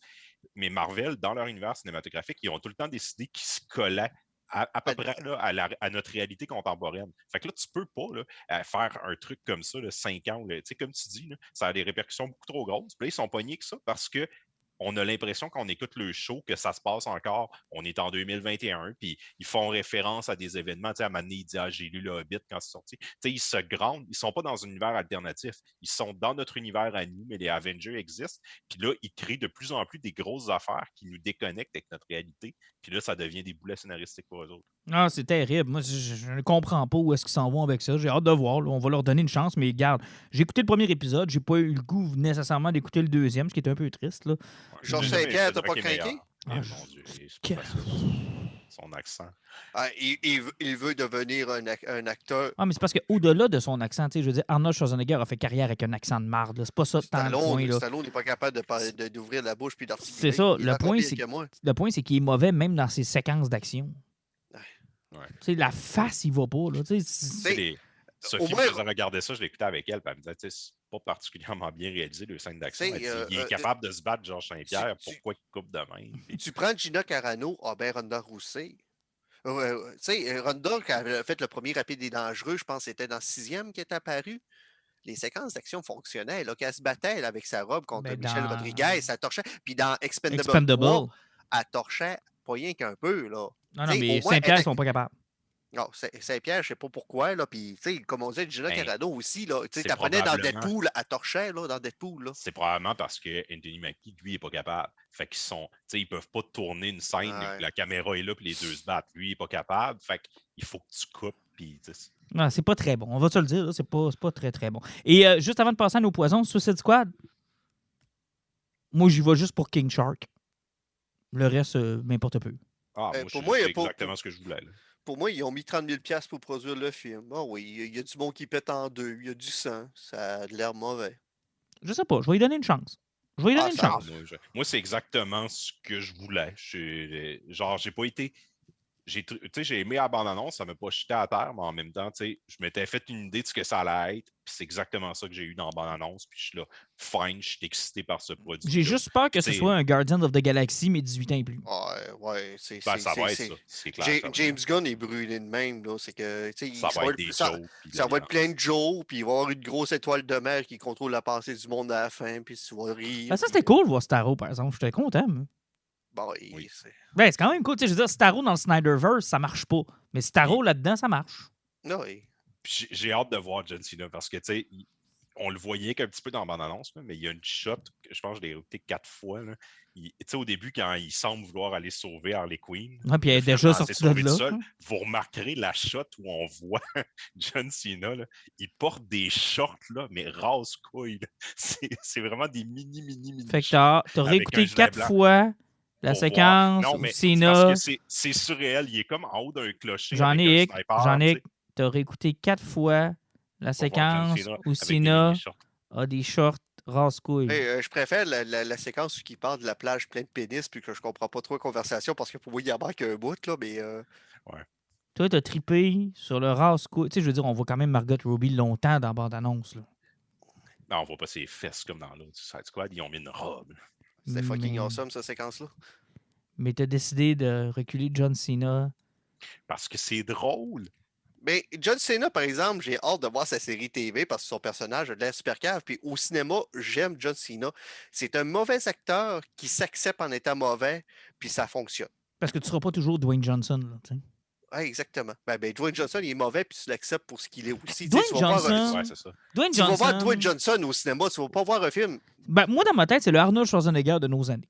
Ben oui, exactement. Tu sais, tu vas voir un film avec Arnold Schwarzenegger, comme là, tu vas voir un film avec Dwayne Moi, Johnson. Tu vas pas voir le j'adore. personnage. Arnold a fait tout un range de films où il joue tout le temps le même rôle. Il y en a qui sont excellents, il y en a qui sont crissement mauvais. Il donne tout le temps la Hey. même. C'est ça qui est correct. Puis John en Cena, ça va être 50 ça ans, aussi. là, on l'a toujours reconnu dans ses films en tant qu'Arnold Schwarzenegger jusqu'au temps qu'il devienne Carl. C'est le seul nom de personnage qu'on a retenu, Carl. Ouais, puis Terminator. Ah, pourquoi tu nous ramènes Carl? Car. Misère. Carl, le Parce que, gars qui fait des... Simon Célaire a joué à Mortal Kombat 11, puis j'ai Carl dans mes personnages. C'est pour ça que j'y pense. Carl. On était ensemble hein, quand on est allé le voir. Hein. Ben oui, on a pleuré dans la Ah, bataille de la oui, fin hein. avec le hobby en dessous de l'eau. On n'en reviendra pas sur sa bataille-là. ok? Oh, le chicken fight mis sur version le pont. Terminator. Écoute, Ils tombent en bas d'un avion, en bas d'un barrage, puis ils se battent en dessous de l'eau. ça commence. Non. Ça commence dans l'aéroport. l'avion. Non, Oui. dans l'aéroport. Oui, dans l'aéroport. Après ça, oui. ça se promène jusque dans l'avion, dans Ça les tombe en airs, bas, en tombant, en tombant, sur la route. durant le parachute. Après ça, dans l'eau, puis ils ressortent de l'eau. C'est un chicken fight. Ça arrête jamais. Puis eux autres, là, ils Mais devaient être dans la salle de c'était quand montage même- pour faire comme man, ils vont. C'est quand même dans le top 3 des meilleurs Terminators. Ouais, mais c'est ça qui est triste. Tu sais que- Je le mettrais troisième. Après le 2 puis le 1. Là. Mais Rise j'aime of. Non, mieux mais que attends le un peu, trois attends un peu. Rise of the Machine, là, s'il avait été réalisé comme un film mature comme le 2, l'histoire était parfaite, là. Ben, à part le fait qu'il tirait ses testicules pour tuer du monde. Non, mais je veux dire, l'histoire était parfaite. L'histoire, c'était vous avez juste déplacé le jugement dernier, Oui. puis on va te forcer à jouer le rôle que tu es supposé jouer. C'est bon, là. C'est pas mauvais, pas en tout. Puis moi, la scène, quand il arrive à la fin, là, puis qu'il se rend compte qu'ils ont menti, là. Tu sais, c'était un anti-T2. T2, c'était prends ta destinée, change les choses. T3, c'est t'as beau faire ça, man. Si c'est pour arriver, ça arrive. Ouais, on va rien que déplacer. Et tu sais, quand tu regardes juste ça, là, c'est bon. Mais Chris, ils l'ont réalisé comme une comédie pour ados, là. C'est c'est le gros bon, ben, problème du film, Avec là. une méchante. Hey, Chris, qui était aucunement charismatique. c'est là qu'on voit que Suicide Squad nous énerve. J'ai parlé de Carl, puis on est tombé sur Terminator. Hey, Suicide Ben, Squad. moi, ça m'énerve. wouhou! Moi, ça m'énerve. Moi, j'ai hâte. Moi, Carl. je suis excité. Hey, Carl. Carl puis les shorts de John Cena. C'est ça qu'il faut que vous teniez. Hey, mais on était dans le cinéma. Je pense que t'étais pas avec nous autres, Jean-Nic. J'étais avec Alan ou ben j'étais. Non, j'étais là. On était- Oui, on deux, était trois. nous trois qu'on était voir Terminator. Ça fait tellement longtemps qu'on n'est pas allé ensemble au cinéma. Hein. Ça me manque, honnêtement. Là. Ben, Chris, ça moi, fait j'avais tellement allé au longtemps que cinéma. j'ai pas vu, qu'on s'est pas vu entre nous autres. C'est là, vrai que ça fait longtemps que ouais. je l'ai pas vu. Là, cet été, on va se faire des feux. là. Hey, j'ai passé mon test de COVID hier, je suis négatif. Je peux venir vous licher à la face si vous êtes correct. Ah, écoute, je prendrais une belle grosse lichée, mais toi, tu sais pas si moi, je suis correct. Ah, je vais prendre le risque. Ouais, mais- Si j'ai réussi à passer une semaine en Ontario sans le pogner, là, je pense que je suis rendu invincible. Normalement, je pense que tu es correct ou encore que tu vas créer un nouveau variant. Moi, mon rêve, c'est qu'il y ait genre un nouveau variant de la région. Là. Tu sais, genre un variant du Bas-Saint-Laurent, ou ben, un variant. Puis que partout dans le monde, tu sois obligé d'avoir le nom de la région qui accompagne le variant. Ça serait bon. Qu'est-ce que t'as goûté, Jean-Luc? En jonquière. Ah, la sauce que ma blonde vient de faire. Ah, es-tu bonne? Indélicieuse. OK. Hey, on passe au poison. Oh, et on Eh peut. oui. On va commencer avec Jean-Nic parce qu'il est déçu qu'on n'aime pas Suicide Squad. Fait que Ah, vas-y, puis mon si beau tu gars. commences avec lui, il nous fera pas une finale avec Jeff Lemire. Ah, exact. Donc, vas-y, mon pit. Mon poison cette semaine, c'est que maintenant, Jeff Lemire offre de recevoir un courriel qui nous tient au courant de ses projets présentement. Au jefflemire.com. Au jefflemire.jem'encalisse.com. C'est comme à moitié vrai parce que c'est vrai que T'as je suis pas sa pris de chance, newsletter, hein? puis je T'as pas te pris de chance. Tu t'es abonné sur ton adresse personnelle et ton adresse de job. regarde. Pour être Oui. sûr. Puis je le lis 2 fois. Tu le lis en tant que Jean-Nic et Jean-Nic au travail. Tu pourrais être Ah, sûr. écoute, lire un courriel professionnel de Jeff Lemire, là, ça me fait pleurer. C'est comme ma Bible. Ah, mais quand il écrit une lettre, es-tu comme CBD, copie-tu les lettres des autres personnes, mais avec 2 mots différents? Tu fais référence à quoi? Vide ton cœur. Vide ton cœur. À Black Hammer, à tout ce qui est écrit, est-ce que c'est copié sur d'autres affaires dans le genre? Je me rappelle pas de... T'as peu. Black Hammer copié sur d'autres affaires, c'est comme dire qu'Invincible c'est copié sur d'autres affaires. Ça rend hommage à ce qu'il aime de la bande dessinée et des super-héros et il déconstruit et reconstruit le mythe en utilisant les grands archétypes et les tropes du super-héros traditionnel. OK, c'est quoi ton poison? Jeff Lemire. En général, la personne, l'être. Non, mais cette semaine, je vais vous parler d'un manga qui Oui. s'appelle Monster de Naoki Urasawa, qui est un mangaka que j'aime particulièrement. Monster, c'est l'histoire d'un médecin japonais qui va travailler en Allemagne. Il tombe amoureux de la fille du patron de l'hôpital où il travaille. Il est promu à une belle grande carrière. Puis un soir, il a le choix entre opérer un jeune garçon qui est sur le bord de mourir ou le maire de la ville. Puis il décide d'opérer le jeune garçon.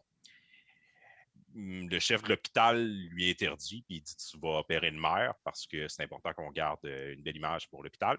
Il décide d'aller contre les directives et d'opérer le jeune garçon. Il le sauve et le maire de la ville décède.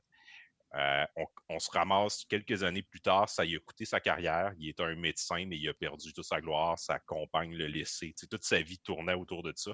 Puis ce choix-là, dans le fond, ça a détruit sa vie. Le petit garçon qui a sauvé devient un des tueurs en série les plus notoires de l'histoire. Et là, il décide comme de mener enquête, d'essayer de retrouver ce gars-là, de l'empêcher de continuer à tuer, puis il s'engage une réflexion sur ces choix-là, comprend qu'ils peuvent avoir des répercussions incroyables. Urasawa, c'est vraiment un mangaka que j'aime beaucoup. Il met dans ses mangas souvent ce genre de grandes questions existentielles-là. Je vous le conseille fortement, ça existe en anglais, en français. Il y a eu une adaptation en animé d'une 20aine d'épisodes aussi. C'est vraiment un petit bijou. Lancez-vous là-dessus. Je suis en train de le relire pour la 3e fois. C'est pour ça que boy, je OK. vous en parler. Est-ce qu'il y avait les shorts de Cena? C'est pour ça que tu le lis 3 fois? Ou... Oui. OK, il me semblait. C'est important.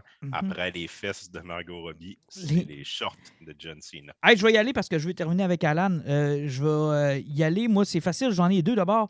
Si vous n'avez pas encore lu l'excellente bande dessinée La Bombe, là, il faut que vous y mettiez. Là.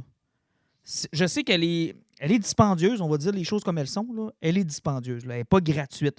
Prenez-la à la bibliothèque. Mais c'est une œuvre d'art. Là. C'est incroyable. Là. C'est merveilleux. Moi qui connais quand même pas mal de choses de la Deuxième Guerre mondiale, là, j'en ai quand même lu beaucoup. C'était quelque chose qui m'était un peu étranger parce que quand on fait la narration de la Deuxième Guerre, on finit toujours avec les 2 bombes atomiques sur Nagasaki puis sur Hiroshima. Mais tout le parallèle de comment est-ce qu'on en est venu à avoir ces 2 bombes-là était toujours un peu mis de côté. Tu sais, durant la guerre, on va y aller avec les grandes étapes que tout le monde connaît. Tu sais, l'invasion de la Pologne, le blitz vers la Belgique, la prise, la conquête de la France, Stalingrad du côté des Russes, la campagne d'Afrique, Pearl Harbor, l'entrée en guerre des Américains, le débarquement de Normandie, les 2 fronts, Berlin tombe, l'attaque sur Londres. Tu sais, on connaît ces événements-là et on finit toujours avec et en passant, dans ce temps-là, ils ont développé en parallèle la bombe atomique, puis ils l'ont garoché sur le Japon. Ça a mis fin à la guerre. Mais toute cette histoire-là qui se passe quelques années avant la guerre et qui se développe tout au long de la guerre dans plusieurs pays, parce que plusieurs pays tentent de mettre la main là-dessus, c'est une histoire qui est passionnante et qui mérite d'être racontée. Et elle est dessinée de main de maître par un Québécois, Denis Rodier en plus, qui est incroyable. Et c'est tellement bien dessiné, c'est tellement bon à lire. Au début, j'avais peur parce que c'était très technique, très scientifique. Je me suis dit, bon, peut-être que je vais me perdre, mais ça dure quelques pages et après ça, on tombe vraiment là, dans le téléroman, là, dans l'histoire, les jeux de coulisses, les jeux de pouvoir. Tu sais, tu as des scientifiques qui, au départ de la guerre, se disent vite, ça nous l'apprend, puis qu'à la fin de la guerre, essaient de convaincre les gouvernements de ne pas l'utiliser, que la guerre est déjà gagnée, qu'on va s'engager dans une autre course. Et tu vois tout le... Tu sais, on dit souvent que la guerre s'est gagnée en 1945, mais elle s'est gagnée bien avant ça.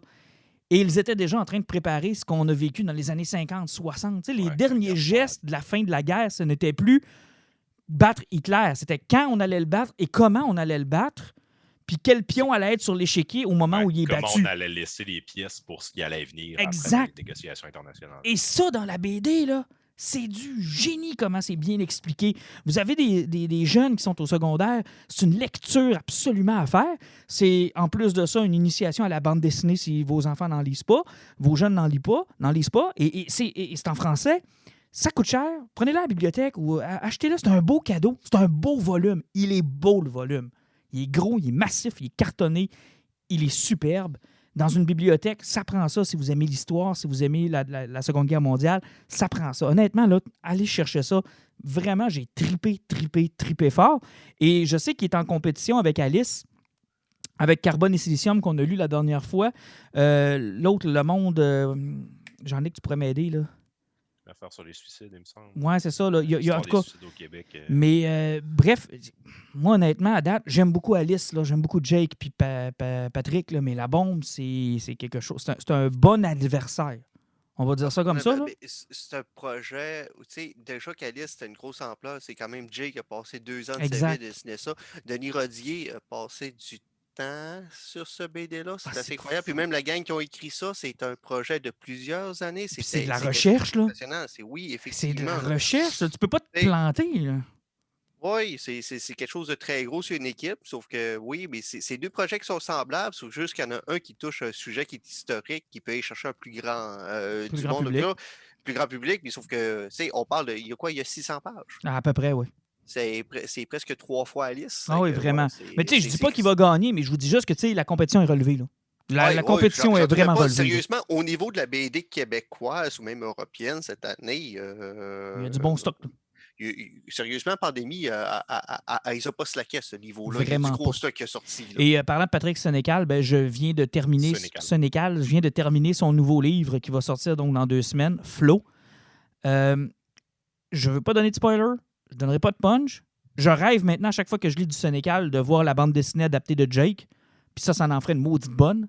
Je vous dirais Home Alone rencontre Friday the 13th. Je vais juste dire ça. C'est écrit... D'abord, c'est un journal intime d'une enfant de 8 ans. Et il a vraiment consulté ses lecteurs, hein, sur ceux qui avaient des enfants, comment ça pense à un enfant, comment ça écrit. Puis sa blonde qui est psychologue l'a aidé là-dedans aussi. Puis, tu sais, c'est spécial à lire parce que c'est pas très complexe. Là. C'est écrit comme par un enfant de 8 ans, avec les réflexions d'un enfant de 8 ans. Et ça glace le sang, là. Mais c'est pas son deuxième roman en peu de temps, parce que son dernier qui est Ceux sorti, j'ai oublié de le lire. Là, il y a 2 ans. Je l'ai encore lu. Je sais pas pourquoi. Je l'ai acheté, puis il doit traîner dans un armoire. Je l'ai perdu quelque part. Mais c'est ça qui avait sorti d'avant avec le gars qui était victime de L.com. Là. Oui. Non, ça, c'est. Là, toi, tu parles de celui qui était en. La chasse à l'homme dans Drummondville, là? Exactement. C'est parce que c'était un roman complet de 450 pages d'introspection. Tu étais dans la tête d'un gars qui réfléchissait tout le temps. Exact. C'était un style littéraire. Moi, j'avais posé la question parce qu'à l'époque, on y avait parlé à Patrick Sénécal. C'est de se rentrer dans la tête de quelqu'un, puis quand tu te rends compte que tu n'as pas les pensées du protagoniste qui est en avant de toi, tu ne peux pas savoir ce qui se passe dans sa tête parce que tu es dans la tête du personnage principal. Puis tout ce que tu peux entendre, c'est ce que l'autre dit et non ce qu'il pense. Ah non, c'est quelque chose, là. Il s'est rentré dans la tête d'un gars de même, puis là, 5 ans plus tard, à peu près, il décide, plus 5 ans, j'exagère, c'est 3 ans plus tard, il rentre dans la tête d'une petite fille, puis c'est un journal, puis j'espère qu'il n'a pas fait la gaffe que je vous avais parlé du dernier roman de Max Brooks, là, son espèce de Yeti, là. Oui. Où est-ce que la fille écrivait son journal intime, et dans son journal intime, elle écrivait les discussions que le monde avait 3 jours avant, mot pour mot. Ou ce que tu faisais comme, mais man, là, t'es encore en train de réciter ton roman. Oui, mais t'es pas là-dedans. Il n'a pas fait tes erreurs. Ah non, là, t'es pas base, là-dedans. Okay. T'es vraiment comme la petite fille, quand il arrive un événement, elle sent le besoin de venir l'écrire, puis elle nous le raconte. Comme un enfant de 8 ans te raconterait ce qui s'est passé dans le cours d'école. Mais elle écrit ses pensées au fur et à mesure. Là, genre, ben là, il m'a dit ça, mais je comprends pas trop pourquoi il m'a dit ça. Il avait l'air d'avoir peur, ou il avait l'air de... Puis là, tu te dis, oh, OK, là, t'es dans un autre univers. Ça n'a pas dû être facile à écrire. Puis honnêtement, là, ça m'a glacé le sang. Là. Dernière question, je t'ai écouté à la radio cette semaine, puis j'ai failli m'arrêter sur le bord de la route puis crisser des coups d'un poteau. À chaque fois que tu parles en mal de Bram Stoker, Dracula, je suis un petit peu agressif. J'aime pas le style journal intime. C'est parce que c'est ça ma question. Tu chiales contre le fait que c'est un journal avec des dates, ce qui fait qu'au niveau descriptif puis de la façon qu'il se passe, parce que dans le fond, tu as 5 types narratifs différents. Exact. Mais là, tu n'en as rien qu'un. Mais vu que c'est encore un journal... C'est moins pire. Ça a mieux passé. Puis honnêtement, tu sais, je veux dire, tu suis l'histoire pareil. C'est un seul point de vue. Tu t'habitues à son style d'écriture à la petite fille, puis tu rentres un peu dans sa tête. Tu es un peu avec elle, tu deviens un peu elle. Puis tu anticipes même les réactions qu'elle va avoir dans les événements qu'elle décrit. Tu te dis, oh mon Dieu, que ça a dû mal virer. Ou tu commences à connaître le personnage. Mais ce qui glace le sang, c'est que c'est une enfant. Avec tout ce que vous pouvez imaginer de Patrick Sénécal. Bon, ce ne sera pas la première fois qu'il fait un enfant trash. La Reine Rouge n'a pas commencé sa vie en étant douce. Non, mais je te dirais que là, c'est un enfant de 8 ans. Et je ne vous raconterai pas de choses parce que je ne veux pas vous spoiler la lecture. Mais c'est tellement bien écrit que j'ai presque eu peur de mes propres enfants. Je me suis dit... Non, c'est quelque chose. C'est après l'enregistrement de ce podcast-là que Martin monte en haut puis il rencontre sa fille qui est en train de lire ce roman-là. Puis faites pas lire ça à vos enfants. En parler. Faites pas lire ça à vos enfants. Mais bref, Alan, on va finir avec ton poison. V'là quelques semaines, j'étais encore en train de lire mes vieilles BD que j'achète du Comic Hunter. J'étais en train de lire Neverwhere de Neil Gaiman, puis c'était du Vertigo de l'époque. Du Oui. bon Vertigo. Et je lisais la Impressionnant, ça. BD, vu que c'était du single, c'est rempli de publicité.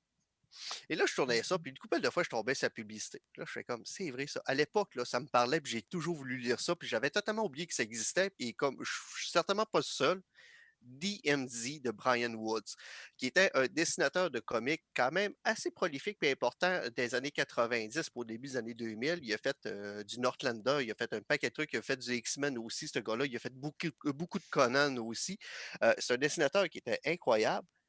Mais lui, il avait décidé de lancer chez Vertigo DMZ. Donc, c'est une histoire, c'est simple à la base. C'est que tu as une révolution, tu as un mouvement militaire qui se crée sur Manhattan et l'île se fait prendre d'assaut.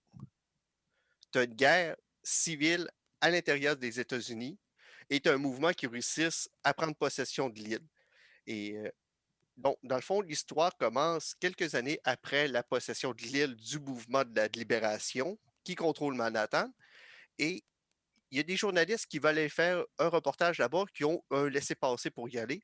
Et tu as un caméraman qui est en stage, Mati, qui réussit à y aller parce qu'il veut faire chier son père, qui est un haut placé puis qui est un gros riche.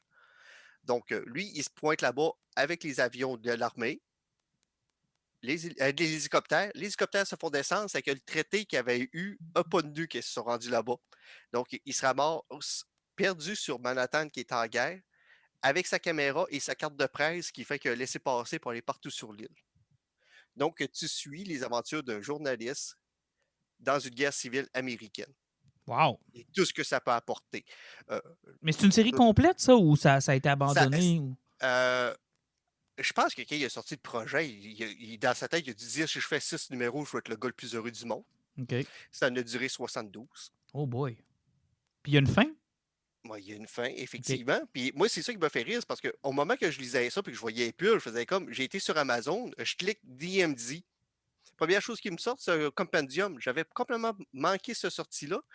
V'là un mois et demi, là, le premier, ils ont réédité ça chez DC Black Label. Ils ont sorti Ouais. un beau compendium des 36 premiers numéros. Puis bientôt, il va sortir éventuellement le deuxième avec les 36 autres. C'est que le timing a comme été parfait. C'est que j'ai pu pogner un Ouais. compendium à 60$ avec les 36 Ouais, premiers c'est ça, parce numéros. que Là. là, il est à 72 piastres. Ouais, tout est en train d'augmenter sur Amazon, ça je sais, là, en permanence, ça n'arrête pas de fluctuer, c'est Phew. ridicule. C'est que ce qui est le fun en lisant cette histoire-là, c'est que tu vois le côté malsain de la guerre, tu vois les profiteurs de la guerre, tu vois les victimes, tu suis beaucoup les victimes. Tu sais, le monde qui a pas réussi à sauver de l'île, qui ont été pognés là-dedans, comment ils ont fait pour s'adapter à tout ça. Et c'est toujours apporté d'un point de vue d'un journaliste qui vit tout. Et c'est pas une histoire qui se suit, c'est des reportages, dans le fond. OK, ouais. C'est que ces genres de BD, là, que oui, tu as 36 numéros, là, tu peux en lire 12 numéros, prendre un break de 2 mois pour revenir après. C'est pas plus grave que ça parce que c'est des articles que tu lis. Tu sais, chaque histoire te ramène sur un bout puis traite d'une réalité de cette guerre-là. Wow. Ah, c'est Et intéressant. c'est super bien écrit, ça rapporte vraiment très bien qu'est-ce que c'est la guerre, puis qu'est-ce que ça peut être une guerre civile. Et c'est vraiment drôle de lire ça en ce moment-là, quand voilà une couple de mois, on a failli en avoir une Ben pour de oui, vrai hein, aux c'est ça. États-Unis. Ça, je partais pour te dire, est-ce que Trump est dans la bande dessinée ou. Non, mais Washington a presque fini comme ça, il n'y a pas longtemps, mais honnêtement, je savais que j'allais possiblement avoir du fun en lisant ça, mais j'ai vraiment, vraiment du fun. C'est quelque chose qui est tellement grandé, c'est quelque chose qui est tellement le fun à lire. Là. Je vous le conseille, si la guerre, les répercussions que ça peut avoir vous intéressent, ou ceux qui pensaient que c'était cool la guerre civile qui aurait pu arriver aux États-Unis, là, hein, ben, lisez ça, vous allez comprendre que non, non, il y a beaucoup de monde qui souffre là-dedans, puis c'est pas drôle. Puis il va toujours avoir des profiteurs, puis des terroristes, puis il en parle justement des terroristes là-dedans, du monde qui ont été pognés là-dedans, qui ont été brainwashés, qui leur mettent des ceintures de bombes, qui les font sauter d'un bord puis de l'autre. Tout est traité. Euh, Jetez-vous là-dessus, profitez-en, là, ça vient juste de ressortir, puis on est capable de relire ça. Puis suivez ce qui se passe chez Black Label, parce que c'est pas les seuls compendiums qui sortent. Ils ont Ouais. ressorti un compendium Why de la semaine. On a fait commencer Fable à Martin il n'y a pas longtemps, parce que Exact. les compendiums sortent de Vertigo. Ça fait que les gros titres de Vertigo chez DC Black Label, liés rééditent en compendium, et des séries de 100, 120 numéros à coût de 60$ l'achat pour 36. Ça va à peine. Ah, vraiment. Puis ils sont beaux à part de ça. Là. J'ai celui de Fable, là, puis faut que je finisse de passer au travers, d'ailleurs. Là. Mais, Oui, il y a de belles qualités de papier qui sont là-dedans. Ça a bien du sens. Honnêtement, c'est un beau format. Puis, oui, au début, je chialais que c'était du cartonné, que Ouais. tu pouvais payer cher. Mais en bas de 70$, là, tu commences à parler. Tu es en bas de 2$ du numéro, ça fait que ça va à peine. Exact. Puis souvent, c'est moins cher que de les acheter en TP. Ah, des fois, en TP, tu peux te ruiner. Puis souvent, là, l'erreur que je fais en Mais TP. pas juste là, ça, quand tu les achètes en TP, tu penses que ça va bien aller, mais tu te rends compte que Exact. le numéro 5 est discontinué. Exact. Ou encore que, genre, le numéro 1, 2, 3, 4, 5, t'es à 9,99. Rendu au numéro 6, 23, 52, puis 63 pour le numéro 8. Là, tu fais comme, il se rattrape. Là. Overall, tu n'auras pas sauvé tant que ça, finalement. T'sais. Un peu comme Spawn, j'ai les ai commencés, puis là, ils sortent des beaux Spawn, compendiums. Tu sais que le premier compendium est sorti avec les 50 premiers numéros. Il est à 78$ sur Amazon. 50 numéros, 78$. Il est beau en Chris. Il est beau en tabarnak le volume. Hein? Mais là, Ça le problème, c'est que je pense que si on suit ce que McFarlane veut faire cet été, en sortant le Spawnverse qui n'a jamais existé par avant, j'ai l'impression qu'il va en sortir 4 puis qu'il va se rendre aux 200, ou bien qu'il va en sortir 5 puis qu'il va se rendre aux 250, ou ce qui a repris le règne de sa série. Moi, personnellement, si j'étais lui, là, puis si les ventes marchent de ses compendiums, j'irais jusqu'à 5 pour avoir les 250 premiers numéros. Je ne niaiserais pas avec ça, je les ferais les 5. Parce que le problème que j'ai, c'est que je pense qu'avec les 6 ou 7 volumes que j'ai actuellement, je dois avoir à peu près ça, les 50 premiers numéros. Fait que c'est payé pour les rabots 2 fois, tu sais. T'as combien de fois les Star Wars? 7. Ouais, mais ça, c'est pas... Ouais, mais c'est parce que Lucas les a changés à chaque fois. OK. Bon, il m'a amené. J'ai la version où Anne tire en premier, j'ai la version où Anne tire en même temps, j'ai la version où Anne tire en deuxième. Dans le compendium, la cape est un petit peu plus rouge. Ah ouais? Ouais. Oh. Là, t'as raison, là. Ah, c'est bon, je vais dire ça à ma blonde tantôt, voir si elle va accepter. Hey, chérie, on a-tu 78$ de lousse parce que la cape est plus rouge? Elle va dire, fais tes stops, peut-être qu'on va avoir l'argent. Bon, c'est le temps que ça finisse. Hey, messieurs, merci. On se revoit dans 2 semaines. Salut tout le monde. Salut.